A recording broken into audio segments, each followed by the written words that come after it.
बिस्मिल्लाहिर्रहमानिर्रहीम। अस्सलाम वालेकुम दोस्तों, I am Areej Saleem. Welcome to my YouTube channel Novel Orchard. कैसे हैं आप सब लोग? तो गाइस, आज हमने न्यू नावल पढ़ना है, मैं तेरा लिबास हूँ, रिटन बाय नीलम रियासत। तो सबसे पहले तो मैं आप लोगों की बहुत ज़्यादा शुक्रगुजार हूँ, आप लोगों ने मेरी दुआओं में इतना याद रखा। इसी तरह आगे भी दुआ में याद रखिएगा।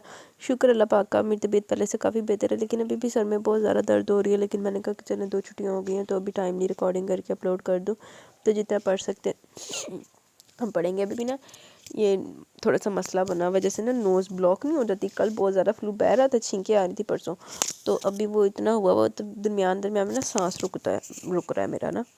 स्टीम वगैरह नहीं ली मैंने, तो अभी लूँगी। बाकी पहले नावल पढ़ लेते हैं। और हाँ जी, आप लोग को पसंद आ रहा है वो न्यू नावल जिसकी मैंने स्नेक्स डाली हैं? स्नेक्स नहीं डाली, कैरेक्टर्स का इंट्रोडक्शन करवाया है और नावल के बारे में थोड़ा सा बताया था आपको। तो वो वाला नावल इंशाल्लाह हम 15 से स्टार्ट करेंगे और रमज़ान से पहले उसको एंड कर लेंगे, ठीक है? तो अभी हम ये पढ़ते हैं, मैं तेरा लिबास हूँ, रिटन बाय नीलम रियासत। फर्स्ट एपिसोड इसकी आज पढ़ेंगे, देखते हैं कितना पढ़ा होता है हमसे, ठीक है?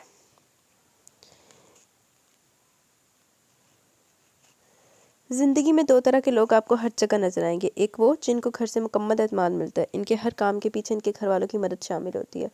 अगर कभी गलत फैसले भी ले जाएं, तब भी इनके खूनी रिश्ते इनको छोड़ नहीं देते। एतमाद देने वाले माँ बाप होते हैं जिनका इंसानी ज़िंदगी में वही मुकाम जो कि एक इंसानी जिस्म में रीढ़ की हड्डी का होता है। रीढ़ की हड्डी जवाब दे जाए तो एक जीता जागता इंसान अपाहज हो जाता है, ना बैठ सकता है ना खड़ा हो सकता है, अपने हाथ से खाना तक नहीं खा सकता। खुद का लिबास तब्दील करना, ये ज़िंदगी की दौड़ में पूरा आने के लिए रोज़मर्रा के काम अंजाम देना तो नामुमकिनात में से है। जिन लोगों के साथ माँ बाप की जानिब से हौसला अफजाई, एतमाद और मोहब्बत ना हो, वो ज़िंदगी का हर कदम लड़खड़ाते हुए उठाते हैं। इनको कभी किसी की मोहब्बत पर यकीन नहीं आता। मिसब तलाल पहली किस्म के लोगों में से था, और जिस लड़की को अल्लाह ने इसके लिए चुना, इसका शुमार दूसरी किस्म से होता। पिछले 1 साल से उसने न जाने कितनी मरतबा अपने केस को अपने सामने रख कर पढ़ा था। एक एक लाइन, एक एक हर्फ पढ़ने के बाद वो इस नतीजे पर पहुंचा कि रुबाब आलम ने जो फैसला लिया उसके पीछे मिसम तलाल की कोई गलती न थी। रुबाब आलम की ज़िंदगी में होने वाले इस एक हादसे की गलती थी जिस हादसे ने दोनों को एक किया था। ये बात समझ आने का मतलब ये नहीं था कि अब उसको रुबाब पर गुस्सा आना बंद हो गया था। मिसम तलाल ने अपनी सूरत हाल से समझौता कर लिया था। इसको आज भी पहले दिन जितना ही गुस्सा था, आज आखिर क्या सोचकर वो ये सब कर गई। अब उसकी जंग सिर्फ इसके अंदर तक महदूद हो चुकी थी। इसको शिकवा रुबाब आलम से तो था ही, मगर अब खुद अपने आप से भी शिकायत थी। अगर रुबाब आलम एक औरत होने के बावजूद 1 महीना उसके साथ गुजार कर भी ज़हनी और दिली तौर पर उसको कबूल ना कर पाई, तो वो मर्द होकर कैसे पहले ही मुकाम पर घुटने टेक गया। चलो, बात अगर रुबाब की मौजूदगी में इसके खूबसूरत चेहरे की देख कर फिदा होने के होते तो ठीक भी था। ये क्या कि उसको छोड़कर गए हुए इतना अरसा बीत कर मीसम तलाल आज भी उसी मुकाम पर खड़ा है जहाँ वो छोड़ कर गई थी। अगर औरत ज़्यादा कॉम्प्रोमाइज़ करना चाहती है तो वो हर रोज़ खुद से पूछता, क्या मैं इस काबिल भी ना था कि वो मेरी खातिर अपने आप को बदलने की कोशिश करती? क्या जो कुछ इसके साथ हुआ था इसमें मेरा कसूर निकलता था? उस दिन सुबह सर्दी मामूल से ज़्यादा थी। आज उसका चौथा पेपर था, इसलिए सुबह जल्दी उठकर तैयार हो गया। रुबाब की तबीयत कुछ ठीक नहीं थी, इसको आराम करने का बोलकर वो नीचे आ गया। खतीजा बेगम ने इसे देखते मेज़ पर खाना लगा दिया। मीसब अपनी गाड़ी पर जाता था, जबकि इससे छोटी मलिहा के लिए वैन लगी हुई थी, इसलिए मलिहा रोज़ इससे आधा घंटा पहले जाती थी। वो कुर्सी घसीट कर बैठा और नाश्ते से इंसाफ करने शुरू किया। आज रुबाब तुम्हारे साथ नीचे नहीं आई? अम्मी, मुझे उसकी तबीयत ठीक नहीं लग रही, शायद ठंड लग रही है। मैं वापस आ जाऊँ तो फिर डॉक्टर के पास ले जाऊँगा, तब तक प्लीज़ आप उसको देख लें। अरे, ये भी कोई कहने वाली बात है? तुम बेफिक्र होकर जाओ, न जाने तुम्हें आते हुए कितनी देर लग जाएगी। मैं डॉक्टर शमसा को फ़ोन करती हूँ, अस्पताल जाने से पहले रुबाब को देख जाए। दवा की ज़रूरत हुई तो ड्राइवर ला देगा। चलिए, जैसे आप मुनासिब समझे, मैं तो चला। वो अपनी फाइल और गाड़ी की चाबी वगैरह लेकर निकल गया। खतीजा ने उसको अल्लाह के सुपुर्द किया और मुलाजमा को बर्तन समेटने का बोलकर खुद ऊपर आ गई। कमरे में कदम रखते ही इन्हें शदीद झटका लगा। रुबाब की आवाज़ वॉशरूम के खुले दरवाजे से आ रही थी, जहाँ वो क्या करते हुए साथ साथ तारों कतार रो भी रही थी। कक्का बक्का सी खतीजा तेरी से आगे बढ़ी। कमोड पर झुकी हुई रुबाब की कमर से हिलाते हुए इन्होंने नरमी से तसल्ली दी। बंदा वॉश बेसन तो कर लो, तू जो कमोड दे विच उल्टियां कर रही हैं, पागल जी। रोते नहीं बेटा, उठो, कुल्ली करके पानी पियो। मीसम का अंदाज़ा ठीक ही है, तुम्हें यकीनन ठंड लगी है। मैं डॉक्टर को फ़ोन करती हूँ, साथ तुम्हारे लिए अंडे वगैरह बनवाती हूँ। कल शाम जब तुम लोग दावत पे गए हो, इसी वक्त इतनी ठंड के बावजूद तुमने कोई जर्सी वगैरह नहीं पहनी थी। उस वक्त वही से असर हुआ होगा। वो उसको अपने साथ लगाए अंदर कमरे में ले आई, जहाँ वो बेहाल सी होकर बेड पर गिर गई। डॉक्टर आई, मगर बिल्कुल ही तवक्का के बरक्स खबर देकर गई। खतीजा बहू की गोद हरी होने की खबर सुनकर फूले नहीं समा रही थी। आहो, तू अंडे खवा रही सी। डॉक्टर शमसा हालांकि इनकी दोस्त और मोहल्लेदार भी थी, मगर फिर भी ये खुशखबरी सुनाने पर इन्होंने डॉक्टर को जो नया जोड़ा और 5,000 कैश देकर रुखसत किया। इनका बस नहीं चल रहा था कि अभी के अभी शोहर और बच्चों को फ़ोन करके सब बताती, मगर सारी तवज्जो रुबाब ने खींच ली, जो हिचकियों से रोई जा रही थी। खतीजा का दिल बैठने लगा। वैसे ये खदीजा बेगम ने अर्जेंट जोड़ा पहले तो मंगा के रखिया ऐसे ही, या on the spot online order किया या किसी मुलाजम ने भेज के मंगाया है ना, सोचने वाली गल। अच्छा, क्यों खुद को हल्कान कर रही हो? कोई परेशानी है तो मुझे बताओ, मैं तुम्हारी माँ ही हूँ। वो तड़प कर रह गई जब जवाब में रुबाब ने इनके सामने अपने हाथ जोड़ दिए। प्लीज़ मेरी मदद करें, मैं ऐसे ज़िंदा नहीं रह सकती हूँ। मेरा दम घुटता है, मैं मर जाऊँगी, मुझे अपने वजूद से घिन आती है, मेरा दिल करता है मैं अपने आप को ख़त्म कर दूँ। मैं ये बच्चा नहीं रख सकती हूँ। देखो बेटी, मैं सब समझती हूँ, तुम परेशान हो और अभी हालात को कबूल नहीं कर पा रही। मुझे तुम्हारी आंखों की वीरानी परेशान भी करती है, पर बेटे जो कुछ हुआ इसमें हम लोग की तो कोई गलती नहीं है। मीसम भी किसी गलत जज्बे के तहत तुम्हारे घर नहीं किया था। वो उनकी बात काट कर दरमियान में चीखी, मेरे सामने इनका नाम भी मत ले। आपने इनकी शक्ल देखी है? ऐसे सबके सामने हशाश पिशाश नजर आते हैं जैसे मेरी इनके साथ पसंद की शादी है। इनके सारे दोस्त मेरे भी यूनिवर्सिटी फेलो हैं। वो लोग मुझ पर हंसते होंगे कि अपनी मर्जी और माँ बाप की मुखालफत से मैंने ये शादी रचाई। लोग तो यही समझेंगे मेरा इनके साथ पहले से ताल्लुक था। कौन मेरी बात का यकीन करेगा? आखिर इनको मेरे पीछे मेरे घर आने की ज़रूरत ही क्या थी? मेरी ज़िंदगी तो पहले ख़त्म हो गई थी, वो भी सिर्फ आपके बेटे की वजह से हुआ था। बल्कि गलती मेरी अपनी गलती थी। मुझे इस रात वहीं अकेले अकड़ कर मर जाना चाहिए था, मगर उनकी मदद कबूल नहीं करनी चाहिए थी। मुझे अपने अब्बू की मुखालफत मोल लेकर घर से आना ही नहीं चाहिए था। मेरे साथ ये क्या हो गया? प्लीज़ आप मुझे बताएं, क्या मैं कोई बुरी लड़की हूँ? खदीजा ने उसको अपनी आगोश में समेट लिया। तुम तो इतनी नेक दिल लड़की हो। देखो, अब गुजरी सब बातों को भूल जाओ। अल्लाह पाक ने तुम्हें माँ के रुतबे पर फाइज कर रहा है और ये बड़े मुकद्दरों की बात है। यूँ रोध होकर इस नेमत की नाशुक्री नहीं करते। तुमने जब कोई गलत काम किया ही नहीं तो लोगों की परवाह करने की कोई ज़रूरत नहीं है। सबसे अहम बात, तुम्हारा शौहर तुम्हारी फ़िक्र करता है। अभी जाने से पहले मुझे तुम्हारा ख्याल रखने की ताकीद करके गया। मुझे उनकी फ़िक्र चाहिए ना वो चाहिए। मैं इस आदमी के साथ मज़ीद एक पल नहीं रह सकती। प्लीज़ मुझे जाने दे। अच्छा, रोना तो बंद करो। मीसम आता तो मैं उसको कुछ कहती हूँ कि वो तुम्हें तुम्हारी अम्मी से मिलवा लाए। वो मुझे कहीं भी नहीं जाने देंगे और मैं बेकसूर होते हुए भी इस कैद खाने में मरूंगी। इनके बच्चे पैदा करूंगी। जिस ज़िंदगी ने मुझे इतने दिनों में थका दिया, आप लोग चाहते हैं मैं ये झूठ फरेब की ज़िंदगी इसलिए जीती रहूँ कि जो होना था वो तो हो गया। मैं नहीं रहूँगी, ना ही ऐसे बेमानी ताल्लुक जीऊँगी। आपका बेटा आए तो बता दीजिएगा, मुझे इनके साथ नहीं रहना। अगर मेरी बात ना मानी तो मैं खुद को इस बच्चे को ख़त्म कर दूंगी। खतीजा इसका जुनूनी अंदाज देखकर डर गई थी। इसी वक्त इसको तैयार करवा कर डॉक्टर शमसा के क्लिनिक पर ले जाकर इसका सारा तफसीली मुआयना करवाया और शमसा की बताएगी हदायत एहतियात को पेश-नज़र रखते हुए इन्होंने वो फैसला ले लिया जो आम हालात में शायद ही लेती। हाय रुबाब को तो कुछ अभी नहीं कह सकते क्योंकि हमें पता नहीं ना बैक स्टोरी क्या है। जब बैक स्टोरी पता लगे कि फिर देखेंगे। मीसम ने कहना, कोशिश के रुबाब ने कहना। जल्द घर वापस आने की कोशिश के बावजूद वो दिन 2:30 बजे घर पहुंचा। सीधा अपने कमरे में गया। कमरा साफ़ सुथरा और खाली था। जिसकी तलाश में वहाँ आया तो वह नहीं थी। फिर उसने सारा घर देख लिया मगर इसे मिलना था, ना मिली। खदीजा ने मुख्तसर कह दिया, वो चली गई। क्या मतलब चली गई? वही मतलब है जो बनता है। वो यहाँ मजीद रहना नहीं चाहती थी इसलिए वापस चली गई है। और वो अपनी जगह थम के रह गया। बेयकीनी से माँ का चेहरा पड़ा जो कुछ भी जाहिर नहीं कर रहा था। अम्मी, मेरे अलावा इस वक्त इसका कोई और ठिकाना नहीं है। ये तो अब वो खुद ही जाने। मुझे तो बस इतना कहा है कि जा रही हूँ और मजीद कुछ कहे बगैर निकल गई। ये नामुमकिन है। वो रात तक पागलों की तरह इसका नंबर ट्राई करता है जो मुसलसल बन जाता रहा। किसी ख्याल के तहत इसने अपने कमरे की अलमारियाँ खोलकर देखी। रुबाब के कपड़े जूते वहीं वैसे के वैसे ही रखे थे जो देखकर तसल्ली हुई, मगर कुछ चीज़ें गायब थी। जैसे कि वॉशरूम से इसका टूथब्रश, ब्रश, कपड़े, वो जो आम पहनने वाले कपड़े लहदा ही रखती थी वो भी गायब थे। इसके अलावा बेडरूम, स्लीपर, बाथ कॉर्नर और अंदरूनी खाने में रखा उसका शनाख्ती कार्ड और निकाहनामा वगैरह सब गायब थे। इसी दौरान उसकी नज़र ड्रेसिंग टेबल पर परफ्यूम की शीशी के नीचे पड़ी सफ़ेद चिट पर पड़ी। इसके अंदर से आवाज़ आई जिसके मुताबिक वह सफ़ेद चिट ख़तरनाक थी। इस पर मुख्तसर सी तहरीर दर्ज सी। ज़बरदस्ती और गलतफहमी की बुनियाद पर कायम होने वाले रिश्ते ताउम्र नहीं चल सकते। कम से कम मैं इस थर्ड क्लास ताल्लुक़ को कायम नहीं रख सकती। इसलिए जहाँ से आई थी वहीं जा रही हूँ। मेरे पीछे मत आना।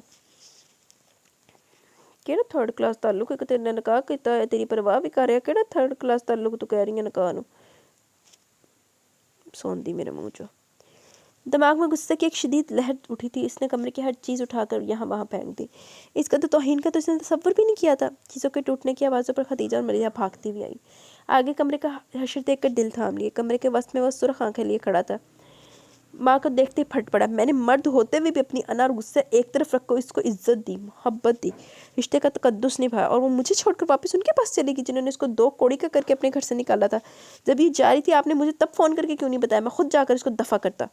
गुस्से की हालत में जो जो इसके मुंह में आता कि वो बोलता चला गया और दूसरे अफराद खामोशी से सुनते रहे। किसकी बस में कुछ होता तब बात और होती। खदीजा के दिल पर बड़ा बोझ था। इनके लिए मीसम को इस हालत में देखना आसान ना था, मगर इसके अलावा कोई चारा भी नहीं था। खदीजा ने गेम पाई। खदीजा ने पुत्र को लुका के किते भेज दिया। पेपर ख़त्म हो गई। यूनिवर्सिटी छूट की तलाल के कहने पर इसने इनके साथ इनकी एडवर्टाइजिंग एजेंसी संभाल ली। ज़हनी कश्मकश से निपटने के लिए इसने खुद को मसरूफ़ कर लिया। दोस्तों से दूरी हो गई, सवाए एक फैसल के जो कि अपने नाम का ही ढीठ था। मीसम ने इसके साथ भी सरमोहरी बरती मगर वो पीछे नहीं हटा। हालांकि मीसम हर बात के जवाब में इसको काट खाने को दौड़ता था। फैसले किया वो तो हर इंसान से नाराज़ हो गया था। क्यों भाई, गलती किसी दी ते आकड़ किसी होर नूं उठाई जा रहा है। खुद अपने आप से वो सबसे ज़्यादा खफा था। आईना देखना छोड़ दिया क्योंकि हर दफ़ा अपने आप से नज़र मिलने पर वो खुद से यही एक सवाल पूछता, क्यों इसको एकदम से खाक से उठाकर अर्श पर बिठा दिया, क्यों रुबाब आलम के लिए बिला झिझक दिल के दरवाजे वाक़ किए। वो आई आते ही छाकी और अपने पीछे कभी न ख़त्म करने वाला खला छोड़कर भागा आई बोगी। इसने घर में इस हवाले से बात करना बंद कर दी क्योंकि इस तरह वो जताना चाहता था कि इससे भी कोई परवाह नहीं है, मगर रातों को सो ना पाता। अपने पहलू में दिल वही नरम खुशबू भरे वजूद का लम्स ढूंढता जवाब जो अब वहाँ नहीं था। तंग आकर इसने अपना कमरा छोड़ दिया, नीचे गेस्ट रूम में शिफ्ट हो गया, मगर इसके और रुबाब के कमरे की हर चीज़ वैसी की वैसी पड़ी रही। किसी ने नहीं पूछा अपने कमरे में क्यों नहीं सोते या पहले की तरह हंसना बोलना क्यों छोड़ दिया। इसकी मजबूती की दीवार कितनी कमज़ोर थी माँ बाप को तब अंदाज़ा हुआ जब इसको मौसमी बुखार तब्दीली की वजह से बुखार ने आन लिया। वो बेहोशी के आलम में भी माँ से एक ही तकाजा करता रहा। वो चाहता था खतीजा किसी भी तरह इसकी रुबाब के साथ एक मुलाकात करवा दे। यही बात इसने होश में आने के बाद खतीजा से कही सॉरी, मगर वो अगर अपनी जगह मजबूर ना होती तो बेटे की हालत देख देख कर कुड़ती ना रहती। अगर एक तरफ मीसम था तो दूसरी जाने मीसम की औलाद। वक्त पहले कभी किसी के इंतजार में रुका जो अब रुकता है। वो इसी तरह भागता रहा, गुजरते लम्हों में अपने निशानात छोड़ता हुआ अपनी धुन में मस्त मन मौजी। इस दिन वो शायद समझौता कर चुका था और रुबाब के पीछे न जाने की तो जिसने खुद से कसम खाई भी थी। ये अलग बात कि हर रात तन्हाई में बैठकर सोने से पहले वो अपने फ़ोन पर स्काइप, फेसबुक, ट्विटर, इंस्टाग्राम हर जगह सर्च इंजन में रुबाब आलम लिखता और घंटों बीत जाते एक आईडी से दूसरी आईडी छानते, मगर आज तक कामयाबी नहीं हुई। इसने रुबाब की क्लास फेलोज़ की आईडीज़ के जरिए म्यूचुअल फ्रेंड्स में ढूंढा। वहाँ जो लिंक मिला उसकी लास्ट अपडेट पोस्ट 2 साल पुरानी थी। इसने अपनी ऑफिस की प्रोफाइल से वहाँ मैसेज भेजा मगर कोई जवाब ना आया। यहाँ तक कि इसने रुबाब के भाई की सारी प्रोफाइल का वक्तन पोस्टमार्टम कर देखा। इस सारे अमल के नतीजे में 1 साल के अरसे में इसने 2 मोबाइल फ़ोन और 1 लैपटॉप तोड़ा था। दौड़ फिटे मुँह अड्डे फालतू तो पैसे सी मैनू दे देंदा। अच्छा, बड़ा एक ठरकियाना शेर है। अब आगे, रोज़ कहता हूँ कि भूल जाऊँ उससे, रोज़ ये बात भूल जाता हूँ। हो ये ना हमारी उसमें था फर्स्ट ईयर सेकेंड ईयर की बुक में था तो एक ही माड़ा मोटा याद रही जाता सी, लेकिन बड़ा कोई आशिक मजाज शेर है वाला। चल साड़ा मीसम भी तो आशिक ही होया पाया। 2 फ़ोन तो 1 लैपटॉप तोड़ दिता चंगर जी ने। मलिहा का बड़ा अच्छा रिश्ता आ गया था। खतीजा और तलाल ने इसकी जिम्मेदारी लगाई लड़के के बारे में छानबीन करवाने की, कि जो कि उसने की और इसकी तरफ से हरी झंडी दिखाती दूसरी जानिब हाँ कह दी गई। पर अभी दोनों तरफ से कोई तकरीब नहीं की गई थी क्योंकि लड़का लड़की दोनों ही पढ़ रहे थे। दोनों के पेपरों के बाद कोई फंक्शन रखने का प्रोग्राम था, मगर चीज़ें अगर हमेशा इंसानी तदबीर के मुताबिक ही चलेंगी तो क्या ही बात हो। वो अचानक ही बेवकत घर आ गया था। नज़दीकी एक बैंक में काम था। वहाँ से निकलने के बाद उसने सोचा अब घर के पास हूँ, क्यों ना दोपहर का खाना खाकर ही वापस हफ्ता जाऊँ। इसलिए गाड़ी घर के बाहर ही रोक कर अंदर आ गया। बाहर का गेट नौकर ने खोल दिया। अंदर आया तो अम्मी को ढूंढता हुआ लाउंज से इनके कमरे की तरफ गया। वहाँ भी न मिली, मगर मलिहा के कमरे से आने वाली आवाज़ों से अंदाज़ा हो गया कि अम्मी भी वहीं थी। अब मलिहा के बाद कानों तक पहुँची तो कदम या वहीं ठिठक कर रुके। अम्मी, आपको भाई को बता तो देना चाहिए ना। हाँ, ताकि वो एक दफ़ा फिर मेरी जान को आ जाए। तो फिर कब तक छुपा कर रखेंगे? माशाल्लाह अब तो आपका पोता भी आ गया। हाँ, पोते की माँ किसी तरह बात सुनने की तरफ आए तो तब बात बने। मैं समझती थी एक दफ़ा बच्चा हो जाएगा तो इसकी सोच बदल जाएगी, अपनी ज़िद छोड़ देगी, पर वो अब भी अपनी बात पर इसी तरह कायम है। तुम्हारे अब्बू बता रहे थे ऑफिस में मीसम के नाम खुला का नोटिस आया था और वो भी अपने नाम का एक है। पूरा पड़े बगैर ही फाड़ कर डस्टबिन में फेंक दिया। भाभी को कम से कम अब तो तलाक के बारे में सोचना भी नहीं चाहिए। आप समझाए ना इनको। अपनी तरफ से कोशिश ही तो कर रही हूँ, अब न जाने ऊपर वाले की क्या मर्जी है। अब की बार मलिहा बोली तो आवाज़ में मोहब्बत थी। अम्मी, वैसे तो भाभी भाई का नाम भी सुनने की रवादानी, पर हुरैरा को देखकर लगता है कि सारा वक्त सोचती हूँ भाई को ही रही है, क्योंकि हुरैरा सारे का सारा भाई की कॉपी है, यहाँ तक कि आंखों का रंग भी बिल्कुल भाई। दरवाजे के फ्रेम में उभरते मीसम के सरापे को देखकर मलिहा की जलती हुई जुबान को ब्रेक लग गई। वो बात बदलने का सोच ही रही थी जब भाई का चेहरा गौर से देखा तो अपने अल्फाज भूल गई। इसकी हैरान निगाहें बहन से माँ और फिर वापस बहन के चेहरे का चक्कर काट रही थी। वो 6 फुट का सेहतमंद जवान लड़का दिमागी तौर पर हिलकर रह गया। अपने ही गिराते हैं नशेमन पर बिजलियाँ। ये वो साहब होया मीसम ना। खतीजा या मलिहा को पूछने की जरूरत नहीं पड़ी। मीसम की उजड़ी सी हालत चीख चीख कर कह रही थी, वो सब सुन चुका है। वो धीमे कदम उठाता आकर बेड की साइड पर रखी कुर्सी पर बैठ गया। दोनों हाथ गोद में रखकर उंगलियां एक दूसरे में पेवस्त कर लिए, टांगे आगे को फैला ली। इस वक्त वो सफ़ेद बेदाग शलवार सूट में मलबूस था। कुशादा पेशानी और नाक की नोक पर पसीने के चंद चमक रहे थे।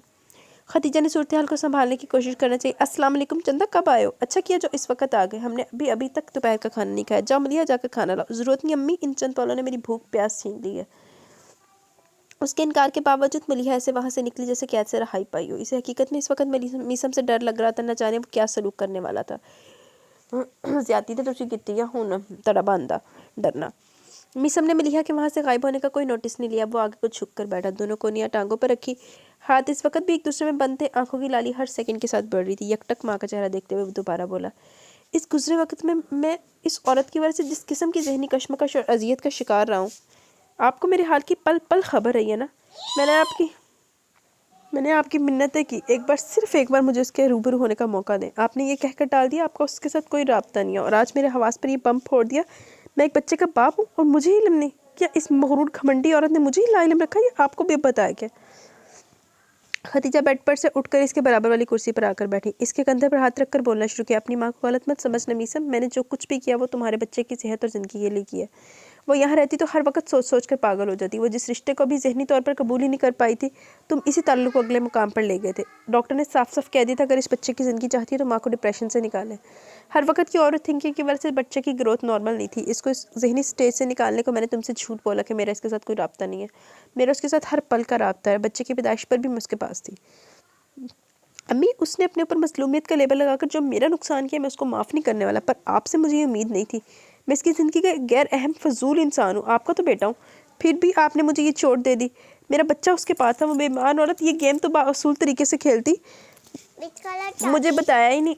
बहुत हो गया, बड़ी कर ली इसने अपनी मनमानी, अब और नहीं। इतना कहकर बाहर को निकला। पीछे माँ आवाज़ें देती रह गई। इसके पीछे गेट तक आई थी, मगर उसने पलट कर नहीं देखा। गाड़ी स्टार्ट करके आगे बढ़ाते हुए वो आज उन रास्तों पर जाने को तैयार हो चुका था जहाँ न जाने की उसने कसम खाई हुई थी, मगर आज खुद ही अपनी कसम तोड़ रहा था, और सिर्फ अपने बेटे की वजह से। आज मलक आलम हयात की हवेली के बजाय घर के सामने अपनी गाड़ी रोकते हुए इसने हॉर्न पर हाथ रखा, और तब तक रखा जब तक दूसरी जानिब से गेट खुलना गया। वो गेट खोलने वाले को घूरते हुए गाड़ी को रेस देकर अंदर लाया। सामने वाला इसको पहचान गया, इसलिए आंखों में हैरत उभरी। गाड़ी के रुकते हुए तेजी से ड्राइविंग सीट की जानिब आया। किसी घर आज दुश्मन से भी ये सवाल करना इंतहाई गैर बदअखलाकी है, मगर फिर भी मैं पूछने पर मजबूर हूँ, क्या चीज़ आपको यहाँ लाई है?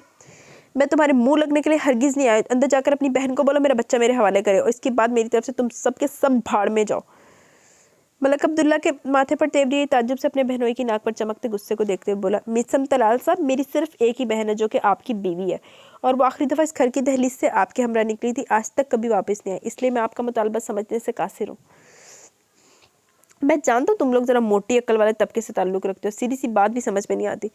फिर से आसान लफ्ज़ों में कहता हूँ, ये लाइल्मी का चोला उतार कर अंदर अपनी बहन से मेरा बेटा लाकर मेरे हवाले कर दो, बस। मलक अब्दुल्ला को गुस्सा तो बहुत आया, मगर पी गया। मिसम को अपने पीछे आने का इशारा करता हुआ अंदर की जानिब बढ़ गया। दिल में शुक्र भी कर रहा था कि इस वक्त मलक आलम हयात साहब घर पर नहीं है, वरना यूँ मिसम को देखकर न जाने क्या रद्द अमल दिखाते। मिसम गुस्से से लपे चमतवाजी कदम उठाता इसके पीछे चल रहा था जब मलक अब्दुल्ला एक दरवाजे पर दस्तक देकर अंदर दाखिल हुआ। अम्मा, आप सो तो नहीं रही हैं? नहीं पुत्र, मेरी आंखों में नींद रातों को नहीं आती, अभी तो फिर दिन का वक्त है। नबीला बेगम की नजरें अपने शेर जवान बेटे से होती हुई जो ही मिसम पर पड़ी तो पलटना भूल गई। आखिरी बार इन्होंने इसको धुंधले से अंधेरे में देखा था जब इसके चेहरे पर सूजन थी। एक आंख तशद्दुद की वजह से काली हो रही थी, मगर इसके कद काट और नकूश को फौरन पहचान कर बेड से उतरी और इसके करीब आई। दोनों हाथों से इसका चेहरा भरा। तुम मीसम हो ना? जी। भराई आंखों से मुस्कुराते मैंने बीला ने इसका सर नीचे करके माथे पर प्यार दिया। वो आंखें घुमाकर रह गए, ड्रामेबाज लोग। माँ सदके, आज कैसे इधर का रास्ता भूल गई? क्या वो भी तुम्हारे साथ आई है? पूछने के साथ ही इन्होंने दरवाजे से मुंह निकाल कर बाहर देखा। वीरान पड़ी राहदारी देखकर मायूसी भी वापस इसकी जानिब तो मतवज्जा हुई। इसको भी अपने साथ ले आते। मेरी तो आंखें तरस गई हैं। माँ बाप से गलती हो जाए तो औलाद को भी ऐसे बदला लेना तो नहीं ना बैठ जाना चाहिए। आखिर को माँ बाप भी इंसान ही तो है। वो मेरे घर पर नहीं रहती, मैं यहाँ आपको मिलने नहीं आया बल्कि अपने बेटे को लेने आया। प्लीज़, अगर आप ये सब कहकर मुझे ये यकीन दिलवाना चाहती है कि आपकी बेटी इधर नहीं है तो मैं जाकर पुलिस को ले आऊँगा, और इस दफ़ा बात मेरी नहीं मेरे बेटे की है। आपकी दौलत भी आपके जुल्म छिपाने के काम नहीं आएगी, इसलिए सीधे से अपनी बेटी को बुलवाएं। अब्दुल्ला उकताकर ऊंची आवाज़ में बोला, वो इधर नहीं है? कौन सी बात समझ आती है आपको? बता दे भाई, इस जुबान में तर्जमा करके बता देता हूँ मैं। आपकी बीवी इधर नहीं है, और ये बेटे वाली बात तो हमारे लिए खैर नहीं है। मुबारक हो। नई खबर है, मुबारक हो। अगर वो इधर नहीं है तो फिर कहाँ है? क्योंकि शादी के एक माह बाद वो मेरा घर छोड़कर चली गई थी। मैं तो आज तक यही समझता है कि वो इधर आ गई है। अब्दुल्ला का दिमाग भग से उठ गया। नबीला भी बेड की पायदी पर गिर सी गई। आप कहना चाह रहे हो वो पिछले 12 माह से लापता, और आपने हमें बताने की भी जरूरत महसूस नहीं की? जाने दो मलक अब्दुल्ला, कम अज़ कम मेरे सामने ज़ुबान खोलने से पहले 10 दफ़ा सोचना। याद करवा दूँ कि मैं वही मिसम तलाल हूँ जिसके साथ ज़बरदस्ती तुमने अपनी बहन का निकाह की मर्ज़ी के खिलाफ पढ़वाया था। इसलिए अब मेरे सामने ये जाहिर न करना कि तुम्हें इसकी बड़ी परवाह है, वरना अपना सारा गुस्सा तुम पर ही निकाल दूंगा। फिर वो नबीला के सामने फर्श पर पैरों के बल बैठा और इनका हाथ अपनी गिरफ्त में लिया। आपसे बराह रास्त ये मेरी पहली मुलाकात है। आपने मेरी माँ की तरह मेरे पेशानी चूमी है, इसलिए आपको माँ की तरह इज्जत देने पर मजबूर हूँ। वो लापता नहीं है, हाँ मुझसे छुप कर कहीं रह रही है, मेरे घर वालों से राब्ते में है, मेरी अम्मी इसको मुझसे ज़्यादा चाहती हैं, इसलिए बेफिक्र है। वो जहाँ कहीं भी बिल्कुल महफूज है, मैं जल्द इस तक पहुँच जाऊँगा। हाँ आपके अब एक अदद नवासा भी है। कैसा है मैं नहीं जानता, क्योंकि आपकी बेटी ने मुझे इसकी पैदाइश से लाइलम रखा है। ये तो आज बाय चांस मैंने अपनी अम्मी और बहन को बातें करते सुना है। इनकी बातों से तो यही मालूम हुआ कि इसका नाम है हुरैरा और वो मेरी तरह दिखता है। मेरी तरफ से मुबारक कबूल करे, अगली दफ़ा मिठाई लेकर आऊँगा। अभी इजाज़त, अल्लाह हाफिज़। नबीला को मुस्कुराता हुआ छोड़कर मलक अब्दुल्ला को नज़रअंदाज करता वहाँ से आ गया। पंजाब यूनिवर्सिटी के, अब मेरा ख्याल इसका पास्ट शुरू होने लगा है। पंजाब यूनिवर्सिटी के ग्राउंड में शाम उतरी हुई थी। पुरसकून माहौल में दरख्तों पर बसेरा करने वाले परिंदे झुंड के झुंड आकर एक दूसरे से मिलते हुए अपने सारे दिन की आबीती सुना रहे थे। मौज मस्ती थी, बेफिक्री थी और सबसे बढ़कर सुकून था। रगों में उतरकर सैराब करने वाला सुकून और रूह को बेचैन करने वाला इज़्तिराब आजकल मिसम तलाल की रग रग में भरा हुआ था। वो कल से घर नहीं गया था। कल की रात फैसल के घर गुजारने के बाद सुबह से भी बताया बगैर 12 घंटे को निकल गया। वहाँ से मायूस होकर वो सीधा फैसल के पास आया, जो शाम की क्लास लेने के बाद फारिग हुआ था। काफ़ी दिन बाद वो लोग आकर यहाँ बैठे थे। देखते ही देखते शाम के सारे लंबे से लंबे हो गए। इधर ही खाना मंगवा कर खाया। फैसल इस वक्त सिगरेट की कश पे कश लेते हुए अपने अंदाज में खाना हजम करने में मसरूफ था, जबकि वो बेंच पर चित लेटकर लाली बिखरे आसमान को देख देख कर और भी उदास हो रहा था। वैसे एक बात तो है, अपने से चंद कदम की दूरी पर घास पर बैठे फैसल की बात को लापरवाही से सुनते हुए इसने पूछा, वो क्या यार, इस एक साल ने तुझे गधे से इंसान बना दिया और अब बाप बना दिया। तुम मान या ना मान, ये साल तेरे लिए बड़ा लकी गया है। ओ यार, ये ना पास्ट नहीं चल रहा, प्रेजेंट ही चल रहा। अगर तू ये बेहुदा अंदाज अपनाकर मुझे तसल्ली देना चाह रहा है तो अपने पास जमा खातिर रखो। मैं बाप तो बना हूँ, पर दुनिया का शायद बदकिस्मत तरीन बाप हूँ जिससे इसी के बच्चे को छुपाया गया। बात करते करते बेचैनी से अपनी जगह उठकर बैठ गया। यार मैं कोई आदमखोर हूँ, मुझे समझी क्या मेरा कसूर ये है कि मैंने खुले दिल और नेक नियति से कबूल किया। जो अब इसने क्या किया? मेरा दिल करता है एक दफ़ा मेरे सामने आज इसका हश्र कर दूंगा। चल रहने दे पापे, इतना गुस्सा भी अच्छा नहीं होता। अगर अम्मी कह रही है कि सब कुछ बच्चे की सेहत के लिए किया, तो तू भी थोड़ा ज़रफ़ दिखाओ। वो तलाक चाहती है। ज़रफ़ दिखाने का मतलब तो ये ना कि इसके मुतालबे पर तलाक दे दूँ, और बच्चे को लेना तो दूर की बात, मिलने तक का मुतालबा ना करूँ। अल्लाह ना करे तुम दोनों की कभी तलाक हो। अल्लाह याद ही दे। इंशाल्लाह भाभी एक दिन आ जाएंगी। असल में इनके साथ हुआ भी तो बहुत बुरा था। ठीक है तू मेरा जिगर सही, पर ये भी तो देख, तेरी 101 लड़कियों के साथ हेलो है, और दूसरी तरफ भाभी वो लड़की जिनकी इज्जत यूनिवर्सिटी का लड़का करता होगा। इंतहाई सुलझी हुई। फिर अचानक से जो कुछ हुआ, इंसान को संभलने के लिए थोड़ा सा वक्त तो चाहिए होता ना। हाँ इंसान तो एक वही है, मैं तो किसी भूत प्रेत बरादरी का बंदा हूँ। यार बताया तो अब, तुम पहले गधे थे, अब माशाल्लाह से इंसान हो। क्या रूटीन है? शराफत के अगले पीछे लटकाट तोड़े हुए हैं। बच्चा सुबह अब्बा जी के साथ ऑफिस जाता है, रात को नाक की सीध पर घर आता है। नमाजों के बाद ये लंबी लंबी दुआएं मांगी जाती हैं। जुल्फों को जंगल काट दिया गया, गैर ज़रूरियातें छोड़ दी गई हैं। मैं कहता हूँ भला हो भाभी का जो तुमसे दूर गई, वरना तुम एक इंतहाई शोखे इंसान थे। मांग मांग कर तुमसे लड़कियों के नंबर निकलवाने पड़ते थे। जब से तुमने यूनिवर्सिटी छोड़ी, लड़कियाँ सीधी तेरे भाई के पास आती हैं। फैसल साहब, ये मेरा नंबर किस तरह मीसम तक पहुँचा दे, इसे कहना ज़रूर कॉल करे। ख़राब मूड के बावजूद मिसम का कहका बेख्तियार था। दुम मर साले, मैंने मैदान छोड़ दी, फिर भी तुम्हारा कोई फ़ायदा नहीं हुआ। बस यार, तेरा दोस्त एक दफ़ा करोड़पति बन जाए, फिर देखना लड़कियाँ। अभी तो अपनी जेब में खुद के लिए फ़िल्म का टिकट खरीदने का माल नहीं होता, लड़कियों के सैर सपाटा कहाँ से कराऊंगा। अब ये हर कोई तुझ बगैरत सा खुशनसीब तो नहीं होता ना। बाप मालदार, गाड़ी अपनी मिली हुई है, जेब में खुला खर्चा, लड़कियों की सालगिरह पर हज़ारों के तोहफे देते हो, इसी वजह से तुम्हारी वैल्यू है। वरना शक्ल तो तेरी नीरी कद्दू जैसी है। अपने भाई जैसी गुड लुक्स का सिरे से फुकदान है।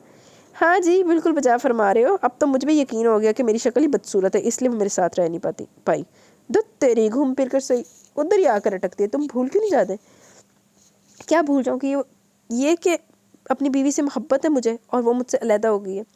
फैसल उठ खड़ा हुआ और मिसम का बाजू खींच कर उसे भी खड़ा किया। चल उठ चले, अंधेरा फैल गया, घर पर अम्मी परेशान होगी। कल का निकला वक्त, चल कर उनको बोलते हैं, या तो भाभी का पता बताएंगे, इनको लेकर आए। मैं अपने होनहार को ऐसे नहीं देख सकता। दुनिया के दूसरे कोने से भी भाभी को जाकर लाना पड़ा तो अपने जिगर की खातिर ये भी कर जाऊंगा। बस तू मुझे सहरिश का नंबर दे दे।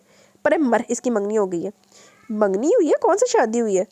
अच्छा ये बात है तो बेटा, इसके 5 भाई पहलवान है, छठे वाला पुलिस में है। घर का पता मैं दे देता हूँ, जाने से पहले अपनी माँ के नाम खत लिख देना। दोनों ग्राउंड से निकलकर मुख्तलिफ रास्तों से होते हुए पार्किंग की जानिब जा रहे थे। फैसल की मरी हुई सी आवाज़ निकली, यार मिसम, ये मोहब्बत के साथ भी लिखा होता है। खबरदार, मुजरे से था, बच्चों की पहुंच से दूर रखें। मिसम को बड़ी हंसी है। बस हवा निकल गई? यार गोली मार हवा को, जिंदा ही ना रहा तो मोहब्बत के खाक करूंगा। वैसे भी कल मैंने लड़कों के बाथरूम में एक लाइन देखी है, किसी ने लिखा, सच्चा इश्क वही होता है जो मिलता नहीं है। सच्चा इश्क वही होता है जो मिलता नहीं है। वाह जी वाह, आपकी मोहब्बत एक ही जिस्म में इश्क बन गई। बस यार, जब लड़की की इतने ख़तरनाक पाई हो तो और हो भी क्या सकता है।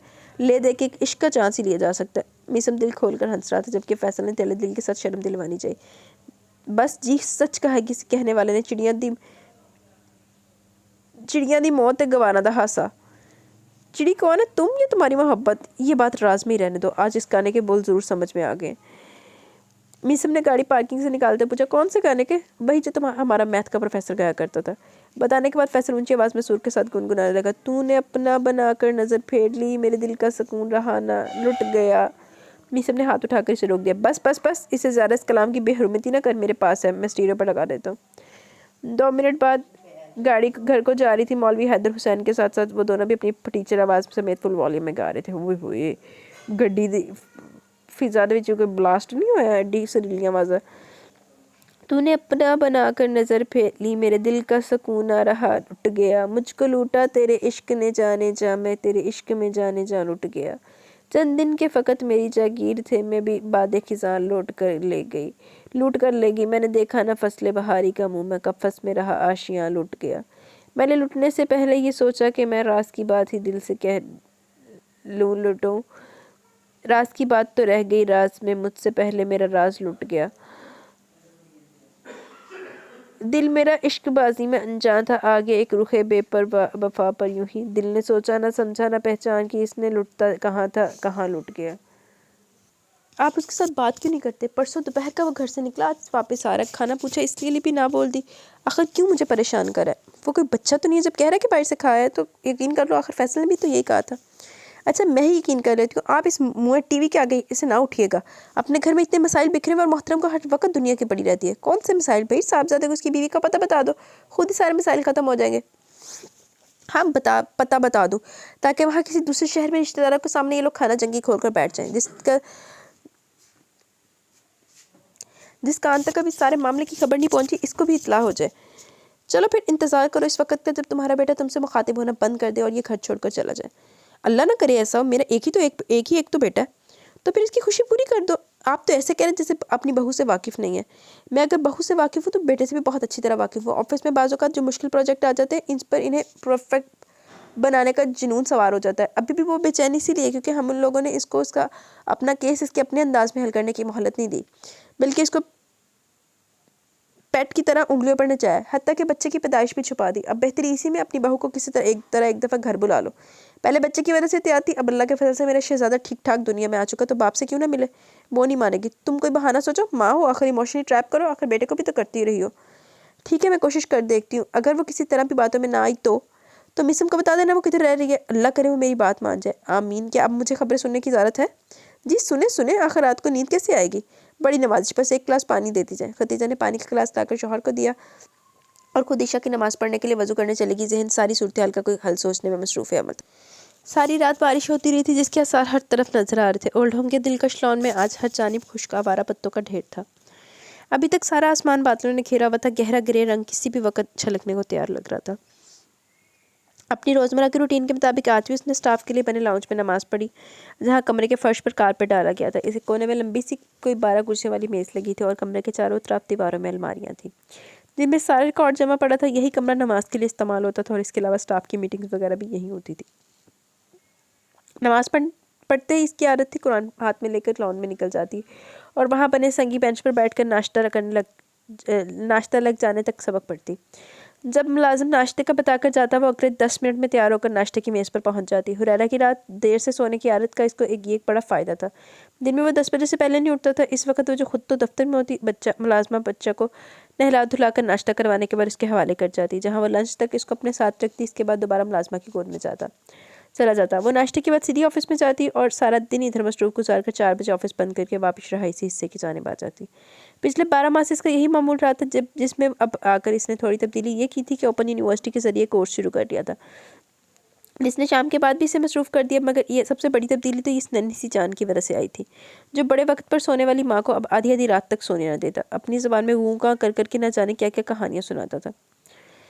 बेंच पर बैठकर सबक पढ़ने का इस वक्त तो ख़ास ही ज़रूर आ रहा था। अहाते की दीवार के साथ लगे पॉपुलर और सफ़ेद के दरख्त हवा के जोश पर अपने ही अंदाज में झूम रहे थे। मोती के 3 पौधे थे, आवर तीनों ही फूलों से भरे हुए थे। जिनमें से आधे फूल टूटकर हरी घास पर दूर दूर तक हवा के दोष पर उड़कर गिरे हुए थे, मगर इनकी खुशबू ने सारे माहौल को काबू किया हुआ था। वो सबक पढ़ते पढ़ते एक पल को रुकती, गहरा सांस खींचती, ज़ेर मुस्कुराती और फिर दोबारा कुरान खोल लेती। क्या काम करूँ रिच खाला? बेटा आप जाके सो जाओ बस। रिच खाला अगले क्या काम करूँ? कुछ भी नहीं मेरी जान, आप जाके सो। वो अच्छा वो रखना है आपने, जाओ ये अम्मी को देना जाके, वैसे ना रखना, जाओ। सॉरी गाइस, वो मैं रिकॉर्डिंग वाला बटन नहीं बंद करना भूल गई। अच्छा किधर थे हम? हाँ, इस वक्त भी वो सूरत मुल्क की तिलावत करने में मगन थी जब मुलाजिम ने इतला दी, मैडम जी आपके लिए लाहौर से फ़ोन आया। इसके दिल की धड़कन बेतरतीब हुई। ऐसा आजकल इसके साथ तब होता था जब किसी की ज़ुबान से लाहौर का नाम सुनती। तुमने पूछा कि किसका फ़ोन है? मुलाजिम ने नफ़ी में सर लाया। नहीं जी, पर कोई खातून है, ख़ुद को आपकी वालदा बताती हैं। इसके चेहरे के तासुरात यकसर तब्दील हो गया, आंखों में से नरमी का असर गायब होकर सर्द मोहब्बत में बदल गया।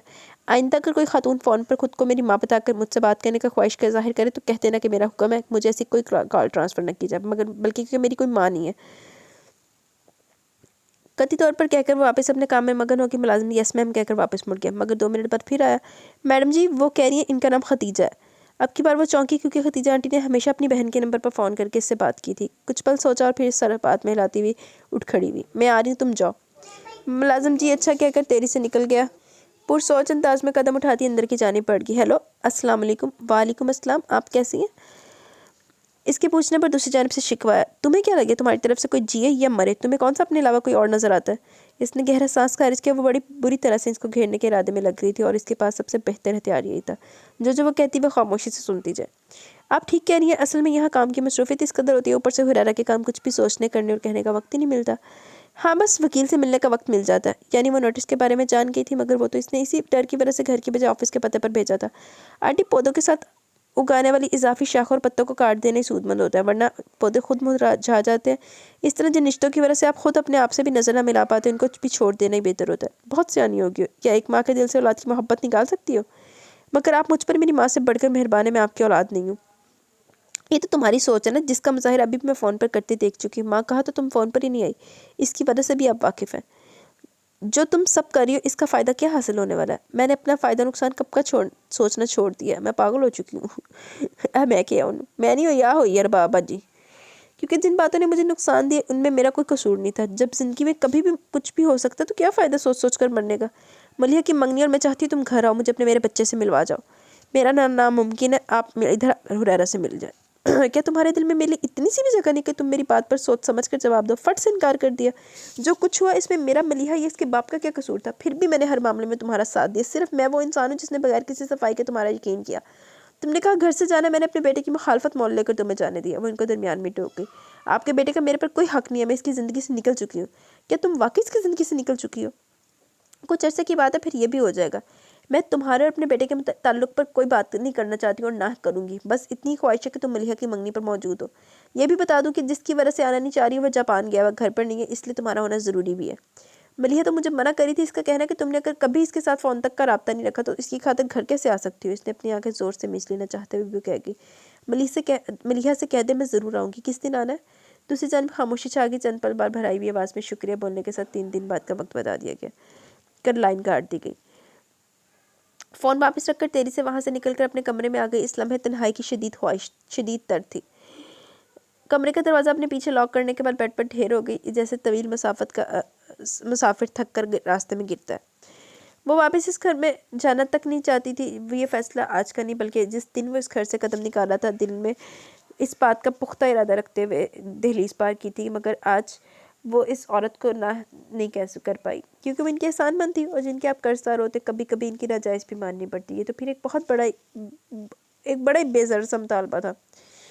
इसने उठकर बेड साइड पर मेज़ पर रखा पानी का गिलास लबों से लगा और चंद घूंट में गिलास खाली करके वापस रखते अपना मोबाइल उठा लिया। नंबरों की लिस्ट में से एक जाना पहचाना नंबर मिलाकर सेट का आंसर का। चौथी बार पर जवाब दिया गया। हेलो लुबना।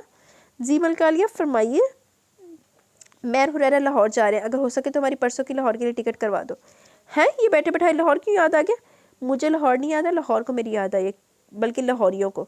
बंदी मामले की तफसील चाहती है, अगर मैं बताना ना चाहूँ तो कोशिश कर लो और सीट भी खुद ही करवा लेना और अपने बोंगे स्टाफ को कंट्रोल करने के लिए अपनी असिस्टेंट भी नहीं ढूंढ लेना, क्योंकि जहाँ अफसर और माथित के दरमियान एतमाद का रिश्ता ना, लानत ऐसी नौकरी पर, और मुझे नौकरी से मिलता ही क्या है? ये सब बयानबाजी करने से पहले ये बात याद रखो, ये इदारा मेरा नहीं तुम्हारे वालिदैन की मलकियत है और तुम मेरे लिए काम नहीं करती हो बल्कि अपने माँ बाप का कारोबार देख रही हो। तीसरा ये कि मुझे तुम्हारी तरह अपनी ज़ाती ज़िंदगी को इश्तिहार बनाने का कोई शौक़ नहीं है, और तो मैं रही अफसर माथर के एतमाद से। हाँ हाँ, जैसे तुम नहीं बताओगी तो मुझे पता ही नहीं चलना। भूल रही हो तो याद करवा देती हूँ, खतीजा आंटी मेरी सगी खाला और तुम्हारा। लुबना को दिमाग में टोका। मुझे कुछ भी नहीं भूला, प्लीज़ मेरा सर खाने की बजाय सीट करवा दो। वो तो मैं करवा ही दूंगी, बल्कि एक दो, एक अपनी एक तुम्हारी। क्या फरहत आंटी नहीं जा रही? अम्मी को कोई पता नहीं है यार, जाना हुआ तो खुद ही दोनों मियाँ बीवी अपनी सीटें करवा लेंगे, बच्चे तो नहीं है। इंतहाई बेअदब बेटी हो। मुझे तुम बेअदब ही रहने दो, अदब लिहाज वालों के साथ भी कौन सा अच्छी होती है। अब अपनी तरफ ही देख लो। हमेशा की तरह इसकी ज़ुबान कैंची की तरह चल चुकी थी, और बाद में एहसास होने पर वो धीरे से बोली, तुम्हें इलम है ना मैं मुँह फट्टू? अब अगर गुस्सा करना तो कर लो, मेरे कौन सा फरिश्तों को कोई असर होना है। वैसे मेरे दिमाग में एक आइडिया, अगर तुम्हें बुरा ना लगे तो कहूँ? हाँ, जैसे मैं कह दूंगी कि मुझे बुरा लगेगा तो तुम अपनी बात कहे बगैर फ़ोन बंद कर दोगी। बोलो क्या? जहाज़ के जरिए लाहौर जाने के आइडिया पर पानी फेर दो। ट्रेन के जरिए चलते हैं, बिलाल को साथ ले जाते हैं। सच्ची रास्ते में बड़ा मज़ा आएगा। लुबना को सोचकर ही मज़ा आ रहा था। मजीद बोली, साथ हमारे कुछ पैसे भी बचेंगे, इससे शॉपिंग वगैरह कर लेंगे। आखिर मिलिया के लिए कोई गिफ्ट भी तो लेना होगा। इसकी तुम फिक्र ना करो, मेरे अकाउंट में काफ़ी पैसे जमा है। हाँ भाई, पिछले 1 साल से लगी हुई है पाई पाई जोड़ने। अब तो यही कहोगी, पर मैं इतनी अमीर नहीं हूँ। अभी पिछले हफ्ते दोस्त की सालगिरह पर सारी जमा पूंजी लुटा चुकी हूँ, और अगला जेब खर्च मिलने में भी पूरे 15 रोज़ बाकी हैं। मेरे माँ बाप अपने वर्कर्स का इतना ख्याल रखते हैं, और बेटी को वॉलंटियर बोलकर सारी मेहनत खा जाते हैं जालिम लोग। हाँ लुमना, ये तो तुम वाकई सच कह रही हो। बड़े जालिम वालिदैन हैं। बेटी की हर जायज़ ख्वाहिश पूरी करते हैं। तुम्हारी अम्मी एक माह में कोई 10 दफ़ा तुम्हारे दोस्तों के लिए डिनर तैयार करती हैं। अभी वो शुरू हुई थी, बहुत लंबी लिस्ट गिनवानी थी, मगर लुबना ने रोक दिया। अच्छा बस, एक तो तुम दूसरे दिन मुझे माँ बाप की मेहरबानी गिनवा कर शर्मिंदा करने बैठ जाती हूँ। मुझे तो लगता है वो तुम्हें तनख्वाह इस बात की देते हैं। बस हमारी बेटी की मीठी मीठी इज्जत अफजाई करती रहना। अब फ़ोन बंद करो, मैं बाथरूम में हूँ। तो बस तक फार लुबू, तुम ना बदलना। तासुब से नफ़ी में सर लाते हुए इसने कॉल बंद कर दी। अब जबकि लुबना जी अपने मुंह से ये बात निकाल चुकी थी कि लाहौर का सफ़र बसरिया ट्रेन करना है, तो कौन माइकल लाल था जो इसका जहन बदल सकता। इसलिए इसने और बिलाल ने ऐसी कोई कोशिश भी नहीं की। लुबना को फ़ोन करने के बाद अभी वो नाश्ता करके अपने ऑफिस भी नहीं पहुंची थी, जब नक्सक से तैयार लुबना ने धावा बोल दिया, अपने सारे काम इसी लम्हे इधर ही छोड़ दो। अम्मी अब्बू ने तुम्हें 2-3 हफ्तों की छुट्टी दे दी है। तुम्हारी गैर मौजूदगी में तुम्हारी जिम्मेदारी दानिश देखेगा। तुम फ़ौरन उठ के मेरे साथ शॉपिंग पर चलो। कल सुबह 6 बजे ट्रेन निकलनी है, और मेरे पास ढंग का ना कोई जोड़ा ना ही जूता। मैंने अपनी गुनाहगार निगाहों से अपनी पिछले हफ्ते तुम्हारी शॉपिंग देखी थी, जिसमें तुमने पूरे 5 नए पार्टी ड्रेस खरीदे थे। हाँ, तो इस बात को पूरा 1.5 हफ्ता गुजर गया। इनमें से 2 जोड़े दोस्त की सालगिरह पर पहने, एक इसको गिफ्ट कर दिया, एक का रंग मुझ पर सूट नहीं किया, एक अम्मी अब्बू की लड़ाई की सुलह वाले दिन पहन लिया। अब आ जाकर एक ही बचा। अब क्या मेरी ये औकात है कि मैं अपनी इकलौती खालाजाद की मंगनी पर वही पुराने जोड़े पहनूं?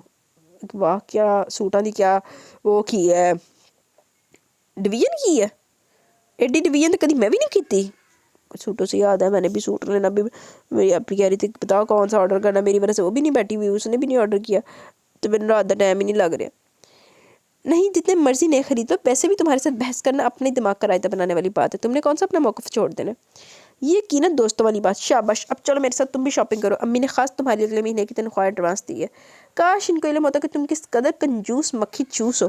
वही घिसे पीटे कुर्ते जीन्स ही पहनती रहोगी, जब तक रो रो कर अपने गुनाहों की माफ़ी मांग रहे होंगे कि या अल्लाह, आखिर हमने दानों ने ऐसा क्या गुनाह कर दिया जिस औरत का नसीब बने। अब वक्त आ गया कि तुम भी अपने ऊपर कुछ पैसे खर्च कर लो, जैसे कि एक अदद हेयर कट की तुम्हें अशद ज़रूरत है। प्लगिंग के साथ साथ इतनी रफ होती स्किन का भी कोई इलाज बनता है। सच्ची बात है कि तुमसे ज़्यादा तो वो दानिश अपनी स्किन का ख्याल रखता है।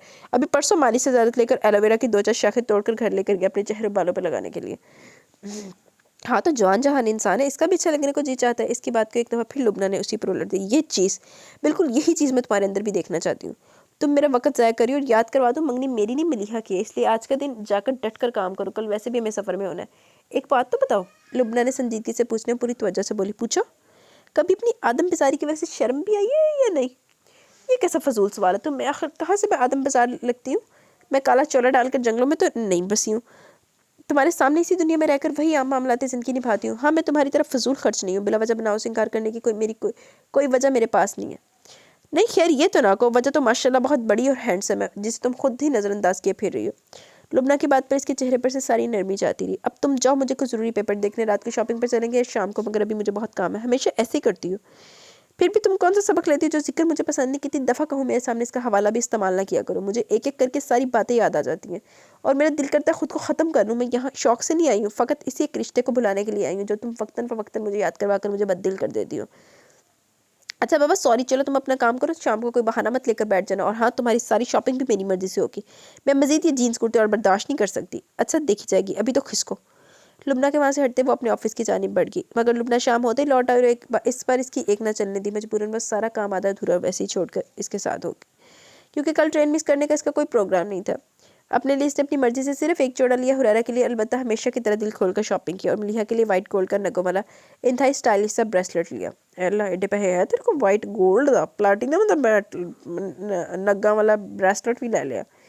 जबकि लुबना हंस पे आदत न जाने क्या क्या अलम गलम उठाकर ले आई थी। घर आकर पैकिंग करते वक्त इसने 3 जोड़े इसके बैग में कहकर ठूंसे कि मेरी तरफ से तुम्हारे लिए। इसने बस मुस्कुराने पर इत्तेफाक किया क्योंकि वो कभी भी ये सब कपड़े इस्तेमाल करने वाली नहीं थी। एंड पर लुबना को खुद ही पहनने थे।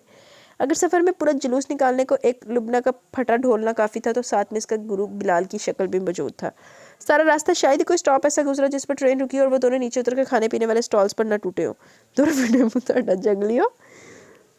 अपनी बोगी में से निकलकर दूसरे लोगों से हेलो हाय करते हुए बिलाल ने सबके सामने 101 दफ़ा का दिखा हुआ लुबना का हाथ दोबारा से देखना शुरू कर दिया। इसके देखा देखी कई मर्द और औरतें हाथ दिखाने की नीयत से पास आ खड़े हुए। इस सारे तमाशे के दौरान वो इन दोनों से नजरें भी नहीं मिला रही थी, बल्कि चेहरे पर साफ बोर्ड चिपका था, मैं इन दोनों के साथ नहीं हूँ, ना ही इनको जानती हूँ। इन्होंने नॉलेज आना तो अपनी बेइज्जती कराना ना साहब। ये शुक्र किया हुए रहना सारा वक्त तकरीबन सोता ही रहा। कुछ बिलाल का हुलिया भी ऐसा था, इसरार शाह की तरह लंबे लंबे बाल, बड़ी हुई दाढ़ी, घिसी पिटी सी जीन्स के ऊपर सफ़ेद कुर्ता, उंगलियों में कई सुच्चे रंगों वाली अंगूठियाँ। भोले लोग इसको कोई पहुंचा हुआ बाबा ही समझने लगते थे। उम्र में वो लुबना से छोटा था मगर अपने कदो कामत की वजह से बड़ा लगता। हालांकि लुबना भी कोई नाजुक बदन हसीना नहीं थी। अगर एक हाथ रख कर मारती तो अगले को नानी याद आना लाजमी बात थी। अल्लाह अल्लाह करके गाड़ी लाहौर स्टेशन में पहुंच रुकी। तीनों के पास टोटल 4 बैग थे। कराची स्टेशन पर तो खार से ट्रेन तक इन लोगों ने अपना सामान खुद उठा कर रखा, जबकि इस वक्त ऐसी नौबत ही नहीं आई। बिलाल से मुतासिर होने वाले लड़कों ने बखुशी सामान सरों पर उठाया और बिलाल के साथ जुलूस की शक्ल में चल दिए। लुबना हुरैरा की तरह आंखें फाड़ कर इर्द गिर्द का जायजा लेने में मसरूफ थी, जबकि वो खुद खून के घूंट पी रही थी। अब न जाने लुबना की खाला यानी खदीजा आंटी के ड्राइवर इनको लेने के लिए मौजूद भी था या भूल गए होंगे। हुरैरा आज पहली बार दफ़ा अपने घर जा रहा था। इससे पहले मलिहा अपने अब्बू के हमरा आकर 1-2 दफ़ा इससे मिल चुकी थी। जब तक वो दलीलों के ज़रिए से लुबना के हमराही में हुरैरा को गोद में उठाया स्टेशन से बाहर आई। बिलाल गाड़ी पहचान लेने के बाद सामान रखवा चुका था। इनको लेने कोई नौकर नहीं आया था। सामने मौजूद जो आदमी बिलाल से बगलगीर हो रहा था, इस पर नज़र पड़ते हुए फटी आंखों से उसको देखती रह गई। कान में खदीजा आंटी के अल्फाज उसको अपना मजाक उड़ाते हुए महसूस हुए, जिन्होंने कहा था जिसकी वजह से तुम नहीं आना चाहती वो जापान गया हुआ है। मगर इसके साथ झूठ बोला गया था। दूसरी तरफ वो भी इसको देख चुका था। वो इसको चेहरे पर चौंकने के तासुरात नोट कर गई थी और ये उसकी ज़िंदगी का पहला मौका था जब इसने मिसम तलाल को गौर से देखा, या फिर ये कहना बेहतर होगा कि पहली बार यूँ बराह रास्त देखा। इस वक्त इसके गहरे ब्राउन रंग का शलवार सूट पहना हुआ था जिसके कफ फोल्ड किए हुए थे। पैरों में लेदर के काले सैंडल मौजूद थे। वो कितनी देर आंखें झपकाए बगैर इसको देखता रह गया, जो अपने यहाँ आने के फैसले पर सिरे से पछता रही थी। वो अगले 100 साल भी इस शख्स का सामना नहीं करना चाहती थी, मगर इस वक्त वो इससे चंद कदम के फासले पर आंखों में बेयकीनी लिए खड़ा था। बेयकीनी की जगह दुख ने ली और फिर गुस्से ने हर जज्बे को छुपा दिया। धीरे धीरे कदम उठाता वो एनिस के सामने आकर रुका। इस वक्त मिसम का सारा फोकस हुरैरा पर था, जिस महसूस करके हुरैरा की माँ की गिरफ्त हुरैरा पर और भी मजबूत होगी। मिसम आंखों में नरमी लिए अपने बेटे को देख रहा था। बेटा और इसकी माँ बाकी तो सबको देख रहे थे सवाई इसके बाप के। मिसम ने हाथ बढ़ाकर हुरैरा को गोद में उठा लिया और वो जो हुरैरा की पैदाइश से भी बहुत पहले ये सोच कर बैठी थी कि कभी भी मिसम को उसका बेटा देखने नहीं देगी। तू पिछोला क्यों यहाँ सोन दी मेरे मुँह जो। इसलिए मैं कुछ न कर पाई, बेबसी से लपकाटते हुए बस देखती रह गई। मिसम ने हुरैरा को दोनों हाथों में मजबूती से थामकर अपने सर से ऊंचा किया, जिस पर हुरैरा का ध्यान बाप की जानिब हुआ। Hello baby, do you know who I am your daddy. नाम आंखों से अपने बेटे की निगाहों में देखते हुए मिसम ने अपना तारुफ करवाया। दूसरी जानिब चामार का हुरैरा आंखें बंद करके अपने जानलेवा अंदाज में मुस्कुरा उठा। बाहें नीचे करके मिसम ने हुरैरा के माथे पर धीरे से लब रखे, जो इसकी नाक में उंगली डालकर ऑपरेशन करने के मूड में लग रहा था। मिसम ने उसका हाथ नहीं रोका, बल्कि मुस्कुराती नजरों से उसको देखता रहा। लुबना आकर इसको गले मिली तो वह होश की दुनिया में वापस आया। खुद अपनी कैफियत पर हैरान रह गया, क्योंकि वो बिल्कुल फरामोश कर गया था वो इस वक्त बीच रास्ते में के खड़ा है। लुबना से मिलने के बाद वो अपनी बीवी की जानिब पलट कर देखे बगैर बेटे को गोद में किसी कीमती असासे की तरह समेटे गाड़ी की जानिब बढ़ गया, मगर खुद ड्राइविंग सीट की जानिब जाने के बजाय पैसेंजर सीट की तरफ आगे ड्राइविंग सीट बिलाल ने संभाली। लुबना और वो पिछली सीटों पर विराजमान हुई। बिलाल ने गाड़ी आगे बढ़ा दी तो वो बिलाल और लुबना से मुखातिब हुआ। तुम लोगों के दिल पर भी इस तमाम अरसे में मेरी इतना सा भी रहम नहीं है कि तुम मुझे बता सकते। इस सारे वक्त में मेरा बेटा आप लोगों के यहाँ मौजूद था। सॉरी यार, पर खाला का हुक्म था, हम क्या करते। बिलाल की सफाई पर बेदिली से मुस्कुरा। ध्यान अब भी सारा हुरैरा पर ही था, जो पहले तो आराम से बैठा हुआ था, फिर अचानक रोना शुरू हो गया। इसकी माँ ने हुरैरा को वापस लेने के लिए हाथ बढ़ाया, जिसे मीसम ने नज़रअंदाज कर दिया, बल्कि अपनी जेब से मोबाइल बरामद करके रिंगटोन लगाकर हुरैरा को थमाया। साथ ही इसका रोना बंद हो गया। पिछली सीट पर इसने आके बड़े हुए हाथ पहलू में गिरा लिए। मिसम इसको नज़रअंदाज कर रहा था, जिस पर आमतौर पर वो खुशी होती, मगर इस वक्त नहीं थी, क्योंकि इस वक्त हुरैरा मिसम की गोद में था। न चाहते हुए भी इसकी सारी तवज्जो इसी की जानिब थी। वो सारा रास्ता इसी एक नुक्ते को सोचती रहेगी, आया इस आदमी की आंखों में दुख किस बात का जागा था। बेयकीनी समझ आती थी, गुस्सा भी जायज़ था, पर इन दोनों के दरमियान दुख की जगह कहाँ बचती थी। मगर इसने अपनी आंखों से देखा था, मीसम तलाल की नज़रों में दुख जागा था, जो कि फ़कत चंद सेकंड के लिए था, मगर था ज़रूर। आज वो पूरे 1 साल बाद वहाँ लौटी थी। बड़ा पुरतपाक इस्तकबाल हुआ। खदीजा ने साथ लगा के पेशानी चूमी, पारी सदके गई। हुरैरा के रूई जैसे गाल सबके बारी बारी चूमने पर लाल टमाटर हो रहे थे और राजा इंदर बना सबसे प्यार वसूल कर रहा था। मीसम इन सबके दरमियान मौजूद नहीं था। कम अज़ कम रुबाब को इस बात से बड़ी तकवीत मिल रही थी। मुलाजिम ने चाय लगने की इत्तला दी। तलाल अहमद की मैयत में सभी डाइनिंग टेबल तक आए। खदीजा हुरैरा को गोद में लिए अभी आई कहती वहाँ से निकल गई। रुबाब की नज़रों ने इनका पीछा किया, फिर दिल को ये देखकर तसल्ली हुई कि वो ऊपर नहीं गई है। शायद हुरैरा की नैपी वगैरह बदलने की नीयत से अपने कमरे में ले गई हो। खुद को ऐसी तावीलें देते हुए इसने मारे बांधे कप चाय ही ली। अलबत्ता बिलाल और लुबना हर लिहाज बिलाए ताक रखकर अपनी खाला के घर का रिस्क ऐसे खा रहे थे जैसे खाने का हक होता है। रुबाब बेटी, तुमने तो कुछ लिया ही नहीं, कम अज़ कम ये स्पंज केक तो ट्राई करो। ये तुम्हारी बहन ने बनाया, जो आजकल अपनी पेकिंग के शौक में हमें मोटा कर रही है। तलाल अहमद ने शफकत से मुस्कुराते हुए रुबाब को स्पंज केक की ऑफर के साथ इसकी हिस्ट्री बताई, जबकि लुबना इनकी नफ़ी करते हुए बोली, खालू जी जाने दे, आप पर तो चर्बी एक छींट भी नहीं है। मोटापा आपके सामने मौजूद है, इसके सामने खुद को मोटा बोलकर इसकी तौहीन ना करें। इसका इशारा बिलाल की जानिब था, जो एक तो बहुत ज़्यादा कदावर बंदा तो था ही, मगर जसामत भी जीन वाली थी। ऊपर से लिबास का इंतखाब भी ऐसे ही होता, लॉन्ग निकर्स और टी शर्ट। हालांकि कोई ये क्या है, हिली मखलूक जी। भाई इसके साथ तो अपना मुकाबला है भी नहीं। ये रहा जवान बंदा, हम हुए बुढ़े लोग, परहेजी खाने भी डर डर के खाने वाले। इसके सामने तो हमने छोटा ही लगना है ना। जगूटे ज़रा खुशमत होना अब्बू, यहाँ हेल्थ हाथ वाला रख कर बात करें। आखिर आज तुम्हारा पहला दिन है, आते ही तो इज्जत अफजाई नहीं कर सकते। मलिहा की बात पर बिलाल केक का बड़ा सा नवाला हलक से नीचे भेजने के बाद बोला, अंकल ये आपने बड़ा अच्छा किया जिस सौगात को ठिकाने लगा रहे हैं। अब कम अज़ कम मैं यहाँ आकर आज़ादी से जितना मर्जी अरसा रह लिया करूँगा, कोई नवाले गिनने वाली नहीं होगी। खतीजा तासुफ से सर लाते हुए अंदर आ गई। तुम दोनों शुरू हो भी गए हो, चाहे तो सुकून से पी लेनी थी। फिर रुबाब से मुखातिब हुई, बेटी मुझे हुरैरा का दूसरा लिबास दे तो मैं बदल दूँ। इसने कपड़ों पर दूध फेंक दिया। वो फ़ौरन उठ खड़ी हुई। आप रहने में दे, मैं बदल देती हूँ, साथ में फीड भी करवा दूंगी। ऐसी कार्रवाई के बाद उसको भूख बड़ी लगती है। अच्छा जाओ फिर, एंड वाले कोने पर कमरे में बेड पर लिटा कर आई हूँ, जाकर इसको देख लो। वो तेरी से आगे बढ़ आई, क्योंकि अब हुरैरा उठने की कोशिश में अपनी जगह पर लेटता ही घूमता फिरता था, इसलिए बेड से गिरने का खतरा रहता। मुलाजमा को सामान में से हुरैरा के बैग की निशानी बताकर बैग लाने का कहा और खुद इस कमरे की जानिब आ गई। अम्मी हुरैरा को इसके पास लेकर आई थी, जिसे वो अंदर आते हुए इन्हीं की गोद में डाल कर आया था। मलिहा की कही बात सच थी, हुरैरा हूबहू मीसम की अपनी ही तस्वीर लगा। बड़ी खास कशिश महसूस हुई, दिल को गरमा देने वाली, दिल को लोथड़ा जैसे पानी में बदल गया हो। ऊपर से हुरैरा की दाएं वो अगले बंदे की हर बात पर रिस्पॉन्स कर रहा था, एवं मुस्कुराया जाता। खतीजा ने मिसम को छेड़ा, तुम्हारा बेटा तो लस्सी लेने वालों की तरह अपनी बाबा मुस्कुराहट ही दिखाई जा रहा है। माँ बाप तो इतने हंसमुख नहीं, मेरा बच्चा लगता है अपनी दादा पर ही चला गया। मीसम ने हंसते हुए हुरैरा को गोद में उठाकर हवा में उछाला। हुरैरा कहका लगाकर हंसा और अंदर का सारा माल मुंह के जरिए बाप पर अंडेल दिया, जो उसके सर और सीने पर गिरा। जवाब में वो चिल्ला उठा, ओए गंदे बच्चे, ये क्या किया? खदीजा का हंस हंस कर बुरा हाल हो रहा था। इसको बेड पर डालो, जाकर अपने कपड़े बदलो, मैं इसको साफ करती हूँ। पर अम्मी ये ठीक तो है, इसने उल्टी क्यों की? कहीं ट्रेन में कोई गंदी मंदी चीज़ तो नहीं खा ली? वो अपनी ख़राब हालत की परवाह किए बगैर फिक्रमंदी के साथ माँ से इस्तफसार कर रहा था। मीसम ये 4 माह का बच्चा है, 4 साल का नहीं। ये तो अभी माँ के दूध के अलावा किसी गज़ा से वाकिफ़ नहीं है, और इस उम्र में बच्चे ऐसे काम करते रहते हैं। अब आ गया ना, दिन रात इसको संभालो, सारा पता लग जाएगा। मगर अम्मी इतना छोटा सा बच्चा भला क्यों बिला वजह खाना बाहर गिराएगा? यकीनन कोई मसला होता होगा, आप इसको साफ़ करें, मैं डॉक्टर के पास ले जाता हूँ। खदीजा एक दफ़ा फिर हंसने लगी, मेरे दीवाने बेटे, बच्चे का मैदा छोटा होता है, माया गज़ा लेते हैं, ज़रा ज़्यादा मिकदार में अंदर जाती है तो इस तरह उछालने से बाहर को आ जाती है। जाओ तुम जाकर कपड़े बदलो, बदबू आ रही है। वह हैरान होता हुआ अलमारी से अपना दूसरा इस्त्रीशुदा सलवार सूट निकाल कर वॉशरूम में घुस गया, क्योंकि सारे बाल चिपक गए थे। नहाने बगैर गुजारा नहीं था। अलबत्ता इस तरह मुस्कुराहट ने इसके होंठों का साथ नहीं छोड़ा। लिबास पहनने के बाद तौली से सर रगड़ता हुआ वॉशरूम का दरवाज़ा लॉक खोलने वाला था, जब बाहर से आने वाली आवाज़ पर हाथ रुक गया। आज तो मेरे भालू को बड़ी हंसी आ रही है। अपने अब्बे को देखकर खुश हो? ज़रा शोखा होने की ज़रूरत नहीं है, मैं पिटाई करूँगी। वो बोलने वाली का चेहरा देखे बगैर ही पहचान गया। जवाब में हुरैरा की किलकारियाँ गूंज रही थी। बड़ी आहिस्ती से बगैर आवाज़ पैदा किए दरवाज़ा लॉक खोलकर वो वॉशरूम से बाहर आया। दरम्यान में मौजूद पर्दे को सरका कर कमरे के अंदर आकर ड्रेसिंग के सामने से ब्रश उठाकर बाल संवारते हुए गला साफ करने के शुरू हुआ।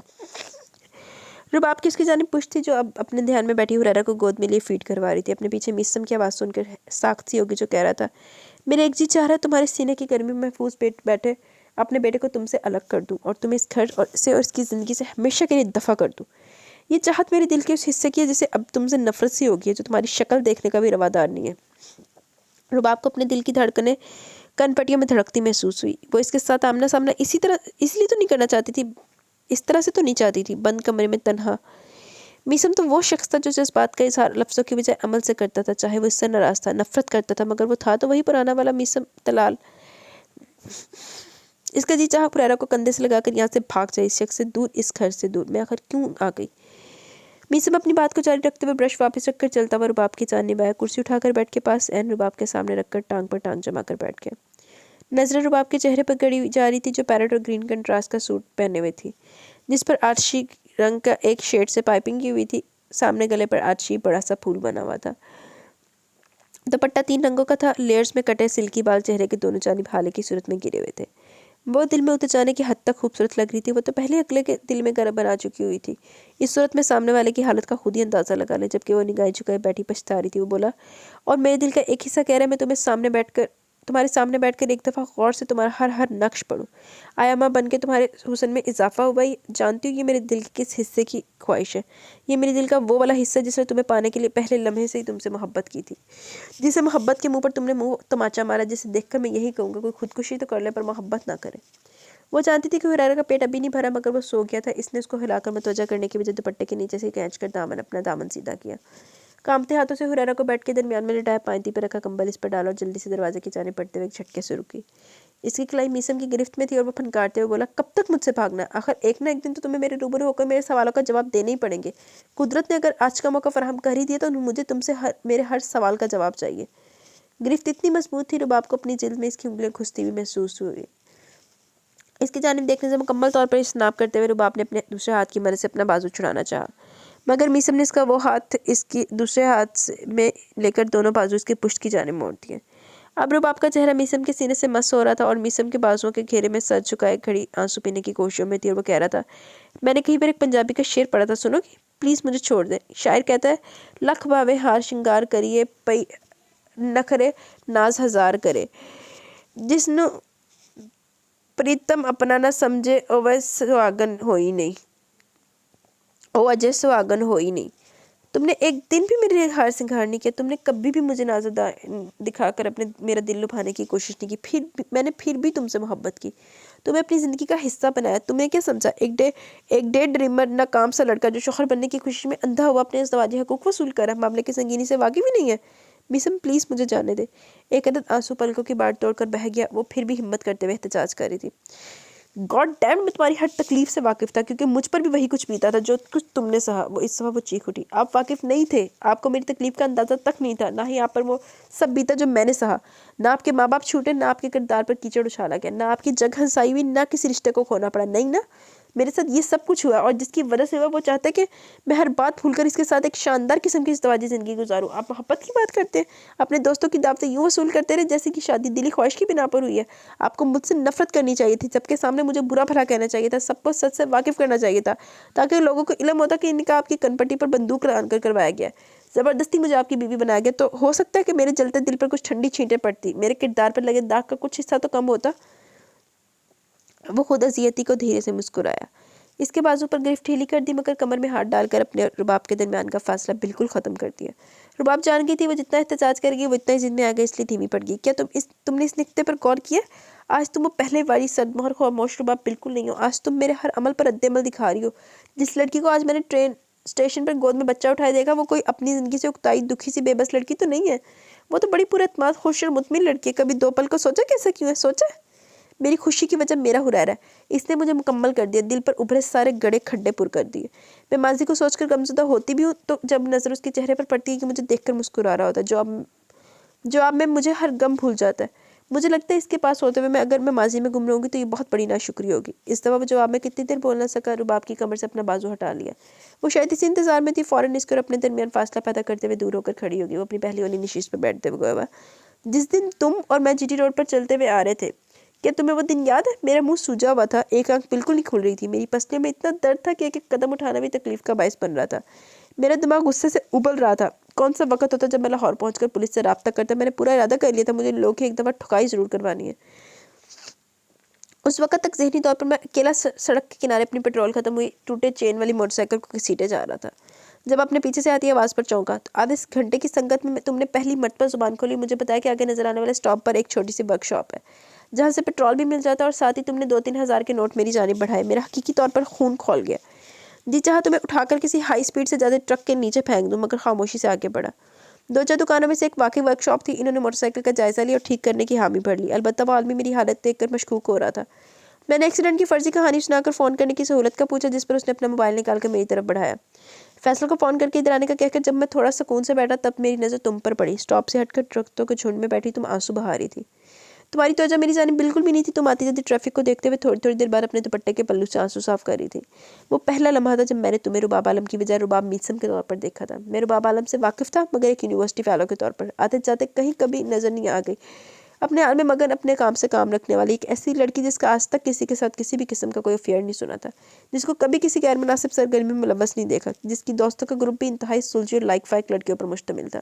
ये सब अपने जहन में ताज़ा करने के बाद मैंने इधर लड़की के बेंच पर बैठे हुए खुद से पूछा, इसने ऐसा क्या कर दिया जो उसके घर वालों ने इस जैसी लड़की के साथ भी ऐसा सलूक किया? और दूसरा सवाल मैंने खुद से ये किया कि क्या अब मैं भी इसको अपने गुस्से और नफरत का शिकार बनाऊंगा? क्योंकि जैसे भी इस लड़की का इख्तियार अब मेरे हाथ में दिया गया है और मैं तुम्हारे घर रवैये का बदला तुमसे बआसानी ले सकता था, तो मैं वहीं छोड़कर घर आ जाता, किसी होटल में जाकर 2-4 दिन साथ गुजारता, उसके बाद अपनी राह ले लेता। मुझे ऐसा करने से कौन रोकता? मेरे माँ बाप ये समझते मैं दोस्तों के साथ कहीं घूमने फिरने गया हूँ। इस निकाह से सिर्फ तुम्हारी फैमिली वाकिफ थी, मेरा तो जिगरी यार तक बेखबर था।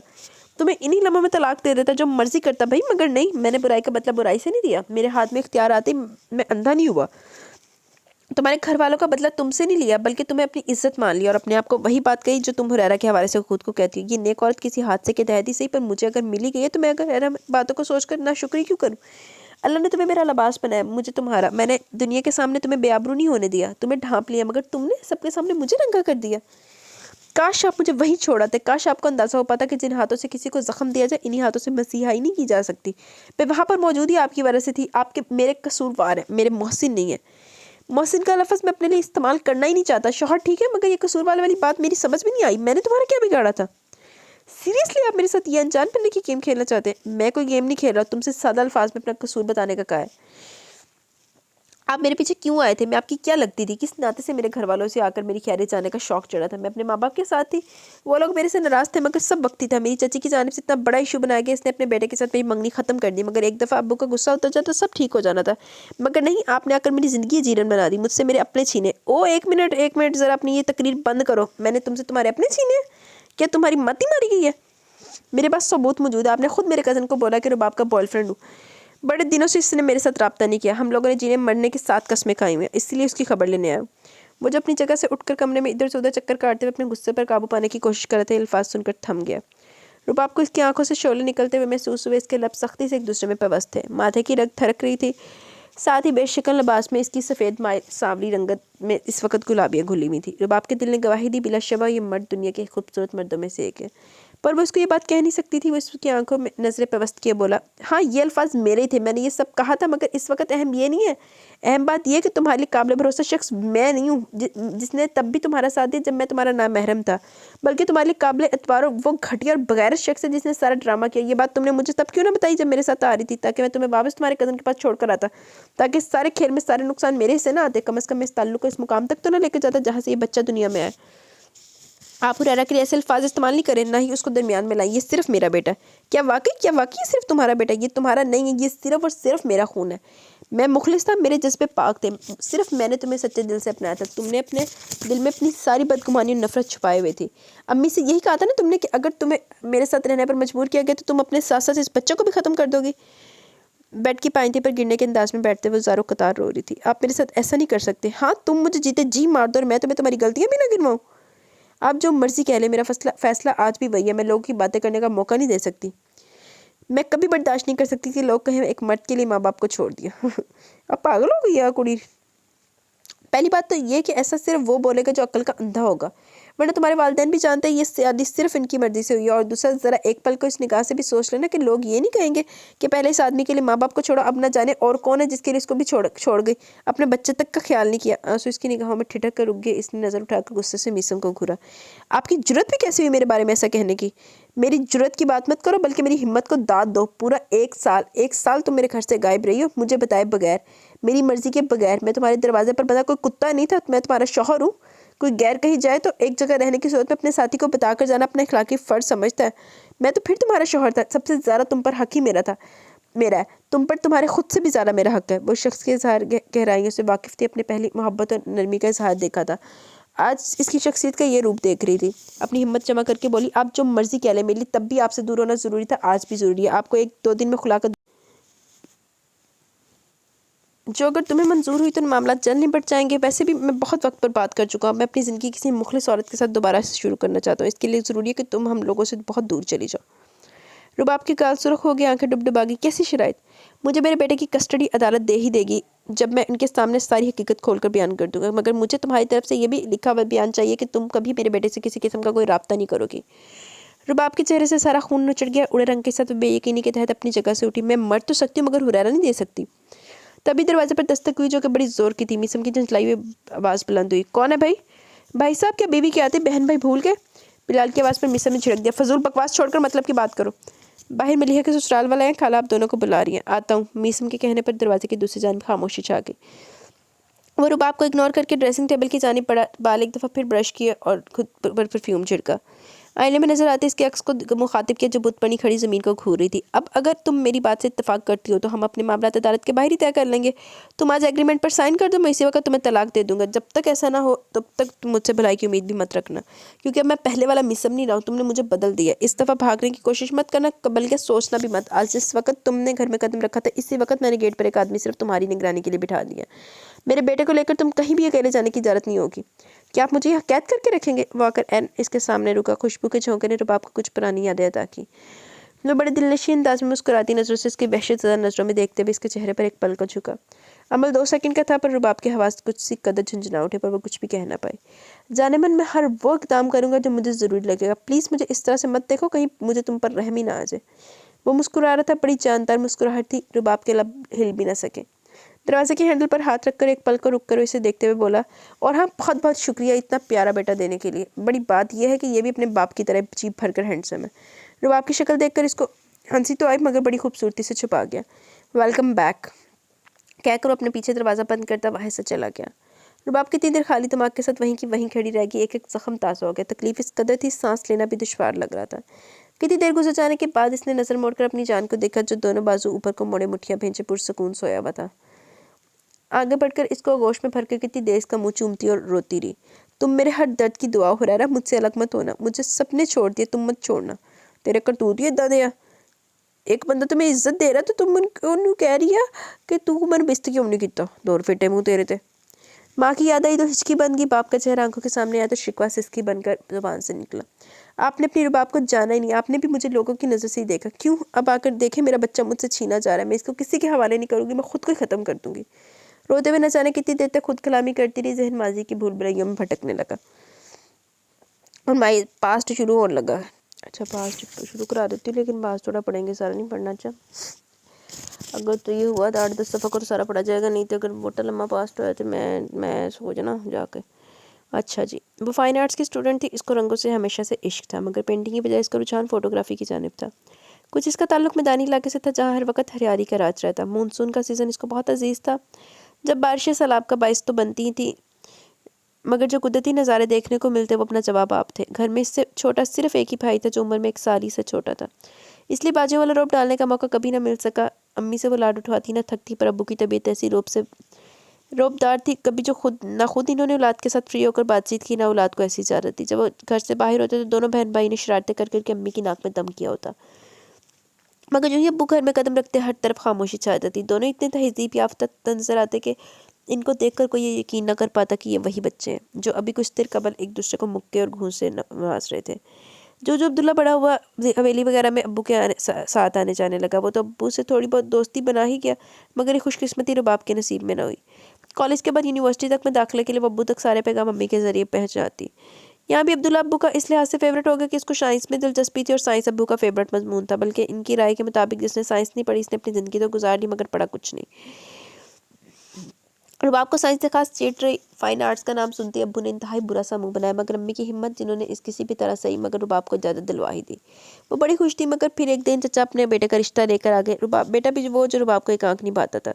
दोनों के मिजाज में ज़मीन आसमान का फ़र्क। पर यहाँ पर अब्बू की फाइन आर्ट्स वाली चुभन निकालने के लिए इसने माँ के पूछने पर चुपचाप हाँ में सर हिला दिया। ऐसे एक दफ़ा फिर इसका नाम अब्बू की गुड लिस्ट में आने के लिए इंतज़ार वाली लिस्ट में तक पहुँच गया।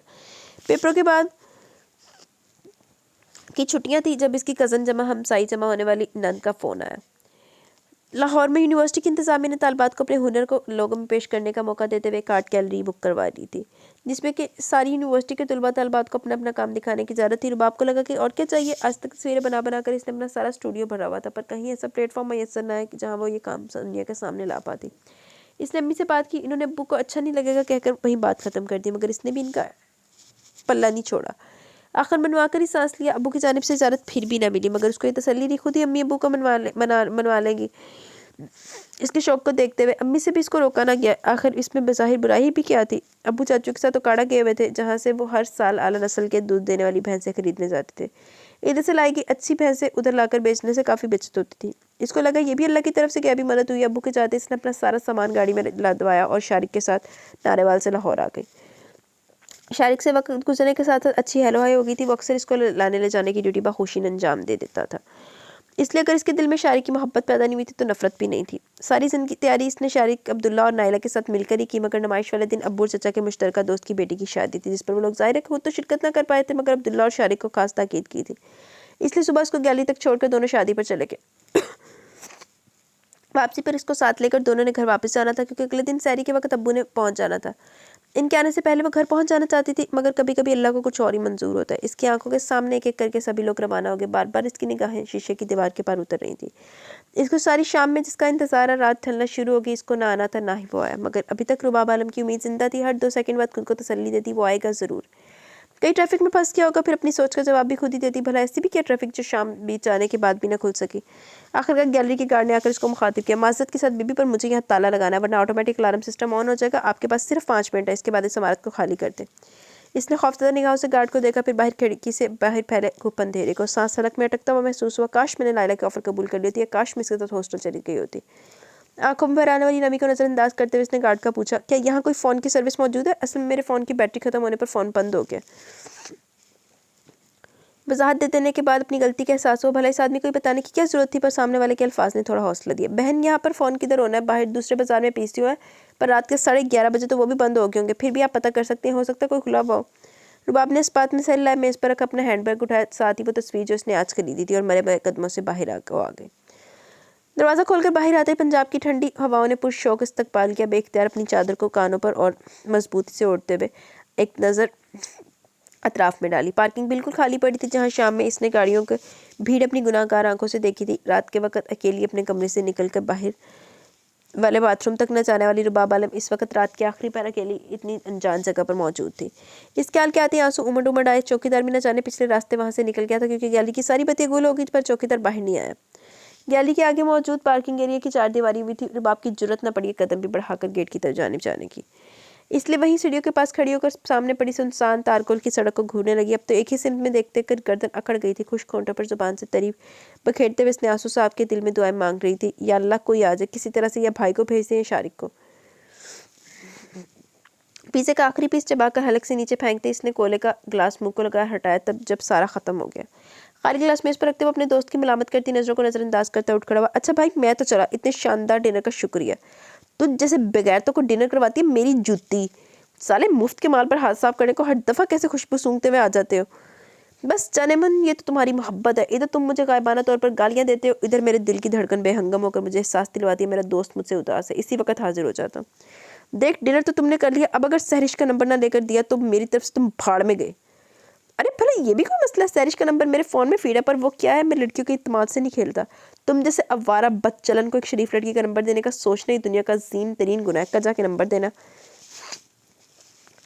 फैसल मुंह खोले आंखें फाड़ कर इसकी शक्ल देखने लगा। जब तक फैसल को ये समझ आया कि इसका जिगरी यार इसको बोलकर क्या गया, तब तक मीसम साहब अपनी मोटरसाइकिल को किक मारकर अपने घर की जानिब रवाना हो चुके थे। गली से निकलकर सड़क पर जाते हुए यूं ही बिला रहा था, इसकी नज़र गैलरी के खारजी दरवाजे के पास उठी। वो ठिठक कर रुकी। स्ट्रीट लाइट की रोशनी में उसको शुबह सुबह जैसे कि दरवाजे के पास सीढ़ियों पर कोई मौजूद है, पर इसने मोटरसाइकिल रोककर तस्दीक नहीं की, बल्कि सड़क पर आते ही मोड़ काटा और स्पीड बढ़ाकर वहाँ से निकल गया। ये तो कोई 2 ब्लॉक आगे जाने तक जहन के पर्दे पर खींची की तस्वीर मजीद निखर कर सामने आई, तो बेख्तियार पाँव का ब्रेक पर दबाव एकदम पड़ने से इसका सफ़र दरमियान में रुक गया। सड़क से मोटरसाइकिल को कच्चे में उतारा, मोड़ काटते हुए वापसी को गया। सुर्ख आंचल के रंग के आंचल ने वापस मुड़ने पर मजबूर किया था। गाड़ी के बाहरी मोटरसाइकिल रोककर छोटी छोटी दीवार के ऊपर से अंदर हाथे में झांका। शक की तस्दीक हो कि सीढ़ियों पर नस्वानी वजूद ही मौजूद था। माथे पर उलझन की तेवरी लिए मोटरसाइकिल को स्टैंड करते हुए नीचे उतरकर अंदर आ गया। एन सड़क पर सर पर खड़े होकर हैरानी से पूछा, खातून आप आधी रात को अकेली इधर क्यों बैठी हैं? रुबाब ने घुटनों पर से सर उठाए आंसू साफ किए, जबकि वो मजीद हैरान आवाज में बोला, मिस रुबाब आलम। वो अगर इसको बड़ी अच्छी तरह नहीं पर नाम और इसके काम की हद तक जरूर जानता। तो आज गैलरी में वो भी अपनी यूनिवर्सिटी के जिन तालिब इल्मों के काम की नुमाइश देखने आया था, वो इनमें से एक थी। रुबाब अपनी जगह खड़ी हुई मिसम को ज़ाती तौर पर बिल्कुल नहीं जानती थी, मगर यूनिवर्सिटी में इसको कई दफ़ा देख चुकी थी। वो खुद आर्ट पढ़ रही थी, मगर मिसम बिजनेस डिपार्टमेंट का स्टूडेंट था। इसके अंदाजे के मुताबिक वो अपनी डिग्री लेने के आखिरी साल में था, जबकि रुबाब के अभी 2 साल और बाकी थे। मगर इस वक्त एक शनासा चेहरा सामने देखकर इसको कुछ तसल्ली ज़रूर हुई। मेरे घर से कोई लेने नहीं आया, मेरे फ़ोन की बैटरी ख़त्म और यहाँ कहीं फ़ोन बहुत भी मौजूद नहीं। मिस रुबाब, ये शो रात 9 बजे का ख़त्म हो चुका और इस वक्त 11:15 हो रहे हैं। इस तमाम वक्त में तुम यहाँ से कोई रिक्शा वगैरह लेकर घर क्यों नहीं गई? क्योंकि मेरा घर नारोवाला है, वहाँ तक कभी भी मैं अकेली नहीं गई, हमेशा कोई ना कोई लेने आता है। मिसम को शदीद हैरत हुई, कोई इस कदर गैर जिम्मेदार भी हो सकता है जिस कदर इस लड़की के घर वाले गैर जिम्मेदारी दिखा गए थे। तुम हर रोज़ नारोवाल से आती हो? नहीं, मैं इधर हॉस्टल में रहती हूँ, मगर आजकल छुट्टी पर हूँ, खास आज के शो के लिए 1 हफ्ते पहले आई थी। आज वापस जाना था, मगर ना जाने की कोई लेने नहीं आया। क्या मैं आपके फ़ोन से अपने घर फ़ोन पता कर सकती हूँ? मिसम को ख्वाम खा की शर्मिंदगी ने घेरा। अफसोस से कहना पड़ा मिस्टर रुबाब, मगर इस वक्त मेरे पास फ़ोन नहीं है। रुबाब की आंखें बेयकीनी और मायूसी से फैल गई। आजकल हर लड़के के पास फ़ोन होता है, आपके पास क्यों नहीं है? वो ना जान सकी, मगर इसकी आवाज़ में हल्का सा गुस्सा था। Hello mister Rubab, first of all कौन से माँ बाप है जिनको याद ही ना रहे कि इनकी जवान बेटी अकेली आधी रात को इसी वीरान जगह पर तन्हा बैठी इनका इंतजार कर रही है? मेरी अम्मी अब्बू का कसूर नहीं, मुझे लेने आने की जिम्मेदारी मेरी भाई और कंजन की थी। मगर इतने कहते कहते बयान बदल गई। सामने वाले ने महसूस किया या नहीं, बस बोला, अब तुम यहाँ बैठकर मजीद इंतजार करना चाहती हो? मेरी मदद चाहिए। आप भला मेरी क्या मदद कर सकते हैं? अगर लाहौर में कोई रिश्तेदार है तो इनके घर छोड़ा, तो वहाँ से अपने घर वालों से रब्ता कर लेना। यहाँ मेरे किसी रिश्तेदार की रहाइश नहीं है, अलबत्ता मेरी कज़न की खाला गुलबर्ग में होती है, पर वहाँ मैं ऐसे नहीं जा सकती। ना जाने मुझे गैर लड़के के साथ देखकर वो क्या सोचे। अगर आपको बुरा ना लगे तो मेहरबानी करके मुझे मेरी कज़न के हॉस्टल तक छोड़ दे। मेरा नहीं ख्याल हॉस्टल वाले तुम्हें अंदर आने देंगे, खासकर लड़की के हॉस्टल्स के कुछ असूल होते हैं। देखिए मेरे पास इस वक्त यही एक राय है, आप वहाँ तक पहुँचा दें, आके मेरी कज़न कोई ना कोई हल निकाल लेगी। मिसम ने कंधे उचकाए और आगे आने का कहकर आगे बढ़ गया। मोटरसाइकिल मोड़कर जब तक मतलूबा सिमत की जानिब कि रुबाब बाहर आ गई। पुरुमीद नजरें अभी भी रास्ते पर जमी थी। बैठो भी। रुबाब किस दिल से इस लड़के के पीछे बैठी थी इसका अल्लाह खूब जानता था। फिर भी हफ्ते बाद कदम के तौर पर इसने खरीदी हुई पेंटिंग्स का फ्रेम अपने और मिसम के दरमियान रखा। फिर खुद बैठी अपनी चादर का पल्लू अच्छी तरह लपेटकर गोद में रखने के बाद सीट को जोर से पकड़ लिया। आज शायद दोनों सवारों के सितारे गर्दिश में थे। अभी वहां से एक सड़क क्रॉस करके आगे बढ़े थे जब पुलिस पेट्रोल ने रोक लिया। रुबाब की तो ऊपर की सांस ऊपर नीचे की नीचे रह गई। पहले छक्के छूटे हुए थे, अब तो रही से एक कसर भी पूरी होगी। जो कि कमी रह गई मिसम की तलाशी के दौरान इसकी जेब से निकलने वाले पाउडर की पुड़ी ने पूरी कर दी। पुलिस वालों ने ना तो मिसम की सफाइयाँ सुनी, ना रिश्वत की ऑफर कबूल की, क्योंकि इस वक्त दोनों के पैसे मिलाकर सिर्फ 1500 ही हुआ था। इन्होंने मोटरसाइकिल अपने कब्जे में करके इन दोनों को जबरदस्ती पुलिस वैन में बिठा दिया। रुबाब खुटी खुटी सिसकियों के साथ रोते हुए बाकायदे तौर पर कांप रही थी। थोड़ी देर पहले वो गुस्से से पुलिस वालों के साथ बहस करने की कोशिश में थी, मगर अब बेबसी से फकत रोने पर ही जोर चल रहा था। जबकि इसके सामने वाली सीट पर मिसम सर हाथों में थामे अभी तक बेयकीन बैठा था। खुद को कोस भी रहा था, क्यों सड़क पर आने की बजाय गलियों में से होता हुआ आ गया। अब ना तो अपनी जेब में फ़ोन था, ना पुलिस वालों ने फ़ोन करने की इजाज़त दी। बस इन दोनों के कवाइफ ले लिए थे। मिसम ने अपने वालिद का नंबर लिखवा दिया। रुबाब का तो ये सोचकर ही दिल डूब रहा था कि इस मुंह से अब्बू का सामना करेगी, और वो तो ये खबर सुनकर ही बेटी थाने में वो न जाने क्या कर देंगे। इसने अपने भाई का नंबर दिया, जिसको ना जाने इस वक्त कितनी दफ़ा दिल में बुरा भला कह चुकी थी। जो अगर वक्त पर ली से लेने आ गया होता तो ये सब तो ना होता ना। प्लीज़ इनको बोले मेरे कानों के टॉप्स और ये पेंडेंट भी रख ले, मगर मुझे जाने दे। मिस्टर रुबाब, तुम्हारे सामने मैंने इनको बनाने की कितनी मिन्नतें नहीं की। अब क्या पैर पड़ जाऊँ? तुम्हारे घर वालों की लापरवाही की भेंट मेरी आज की रात भी चढ़ गई। साथ में एक लड़की को आधी रात में लेकर घूमने का इल्ज़ाम मुफ्त में लग गया। बस सब्र करो, मेरे बाबा को फ़ोन जाने की देर है, वो यहाँ होंगे, फिर सब ठीक हो जाएगा। रुबाब ने कुल्लाते दिल से पूछा, क्या वाकई अब कुछ ठीक होगा? जवाब फ़ौरन से आ गया, अब शायद कभी भी कुछ ठीक नहीं होगा। गाड़ी सदर थाने के सामने रुकी तो रुबाब ने आंखें मीच ली। कई मोती टूट कर गिर गए। वो जिस खानदान की औरतों ने कभी दिन की रोशनी में थाने के चेहरे की शक्ल नहीं देखी थी, उस घर की बेटी एक अजनबी मर्द की मैयत में आधी रात को थाने लाई गई। वो बेकसूर होते हुए भी मुजरिमों की तरह एक संगी बेंच पर अखड़ कर बैठी यही दुआ कर रही थी, या अल्लाह इस रात का दिन ना निकले, मुझे रात की स्याही खत्म होने से पहले उठा ले। बाज़-औक़ात इंसान की आजमाइश होती है या सज़ा, दुआएं मुस्तजाब नहीं होती है, शायद संभाल कर रखती जाती हैं किसी और वक्त के लिए। रुबाब आलम को तो आज ज़रूरत थी। इसने सारी रात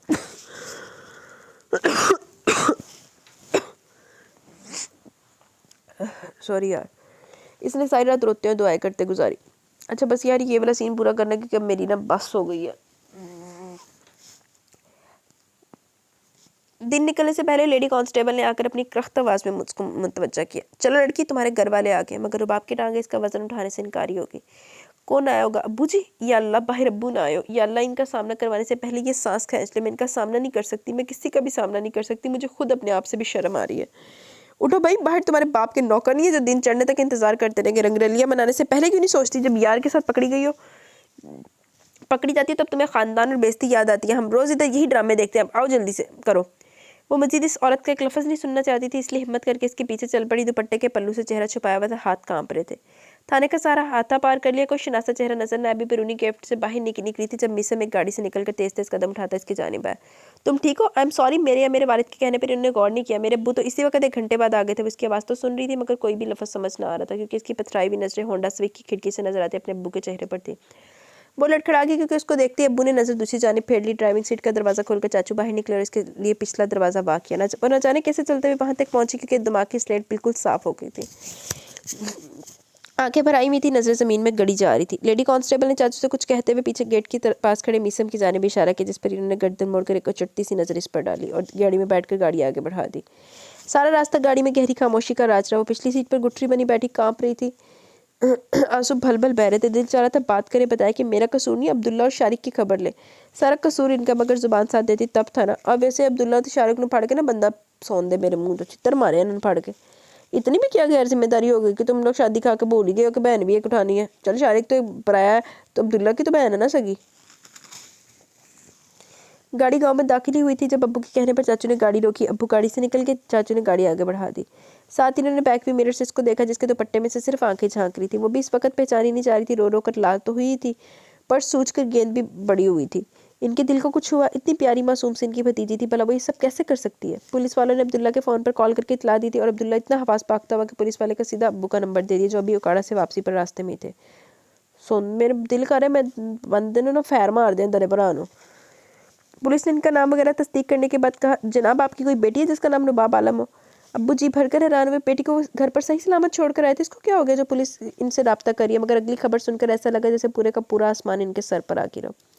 जनाब आपकी बेटी लाहौर के गुंजानाबाद इलाके में एक लड़के के साथ मोटरसाइकिल पर जाती हुई पकड़ी गई है। इन दोनों के पास से नशावर चीज़ें भी बरामद हुई हैं। आप आकर इंस्पेक्टर साहब से अभी मिल लें, वरना सुबह होगी तो अच्छी बात नहीं होगी। नाम वगैरह से तो आप कोई जिम्मेदार आदमी मालूम हो रहे हैं, रहते भी गाँव में।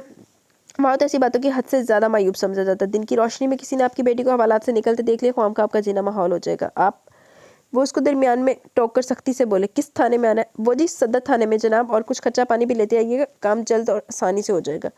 देखिए ना, इस वक्त यहाँ अखबार वाले भी सनसनी खबरें ढूंढते हुए आते हैं। उनके हाथ तस्वीर और खबर लग गई तो मुल्क के हर चैनल पर कल को यही बात घूम रही होगी। आप तो सियाने आदमी जानते। हाय अल्लाह जी, मुझे तो सांस नहीं आ रही। मजीद सुनने की ताब न रहते हुए इन्होंने फ़ोन बंद कर दिया। इनकी आंख से एक आंसू टूटकर गोद में गिरा था। थाने पहुंचकर इन्होंने भारी रकम देकर सारे मुंह बंद किए और इसको लेकर आए थे। इन्होंने तासुफ भरी नजर इसके झुके सर पर डाली और दुख से बोले, रुबाब पुत्र, जो आज हुआ वो नहीं होना चाहिए था। इसको जैसे थोड़ा सा सहारा मिला, फिर से रोना शुरू हो गई। मगर इसको लगा किसी को सच बताकर मदद मांगनी चाहिए। न जाने शारिक और अब्दुल्ला ने घर पर क्या कहानी सुनाई हो, न जाने इन लोगों ने अब्बू को किस अंदाज में बताया, वरना कोई इतनी बड़ी बात तो नहीं होती। मैंने तो कोई गुनाह नहीं किया। चाचू, मेरी तस्वीरों की नुमाइश थी जिसके ख़त्म होने पर शाम 9 बजे शारिक और अब्दुल्ला ने मुझे वहाँ से लेकर आना था। चाचू, मैंने रात के 11 बजे तक वहाँ अकेले बैठकर इन दोनों का इंतजार किया, पर वो नहीं आए। आहिस्ता आहिस्ता इसने सारी हकीकत खोलकर बयान कर दी। चाचू थोड़ा मुतमिन नजर आए, मगर जो ही घर पहुंचे सारा इत्मीनान चाहता रहा। वहाँ पर चाची बाकायदा ऊंची ऊंची आवाज़ में बयान कर रही थी।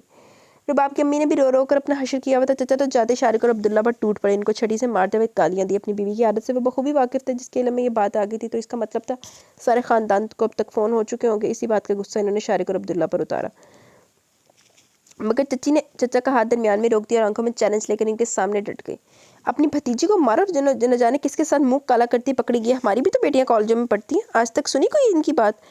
इस लड़की के हमेशा से सारे शौक निराले। कभी कैमरा उठाकर तस्वीरों के बहाने गांव की गलियों में घूम रही है, कभी बरसती बारिश में कैमरा उठाकर घर से निकल जाती है। आज आ गया सारा कुछ खुलकर सामने। अच्छा हुआ जो मेरे बेटे की ज़िंदगी तबाह होने से पहले इसके करतूत खुल गए। वो शुरू हुई तो न जाने क्या क्या बोलती चली गई। रुबाब का कल रात का थका हुआ दिमाग और भूखा प्यासा वजूद मजीद बर्दाश्त न कर सका। आंखों के सामने अंधेरा अगर वो वही मार्बल की सीढ़ियों पर ढेर होगी। गिरने की वजह से पहली सीढ़ी का कोना इसके दिमाग पर लगा, जिससे खून की धार बहने लगी। चाची ने एक नज़र देखा और हकारत से बोली, चलो नबीला बहन, तैयारी कर रखो, क्या पता तुम नानी बनने वाली हो। इनकी इस बात पर चचा का हाथ उठा और इनके चेहरे पर निशान छोड़ गया। मगर जिसके लिए ये सब कहा जा रहा था वो इस वक्त हर तकलीफ से मुंह मोड़कर सीढ़ियों पर औंधी मुँह पड़ी थी। वैसे ऐसे लोगों को भी ना, हालांकि खुद कह रही है कि मैं भी बेटियों वाली हूँ, तो बेटियों वाली किसी दूसरों की बेटियों पे ऐसे बातें नहीं करते, ऐसी तोहमतें नहीं लगाते। बहरहाल गाइस, यहाँ पे पहले एपिसोड अपने इख्तिताम को पहुँची, मज़ीद पढ़ते, लेकिन मेरे सर में सच्ची कसम बड़ी दर्द हो रही है, तो इंशाल्लाह कल पढ़ेंगे, कल इससे ज़्यादा लॉन्ग पढ़ेंगे, ठीक है। तो तब तक के लिए मुझे इजाज़त दें, अपना बहुत सारा ख्याल रखें, दुआओं में याद रखें। अल्लाह हाफिज़।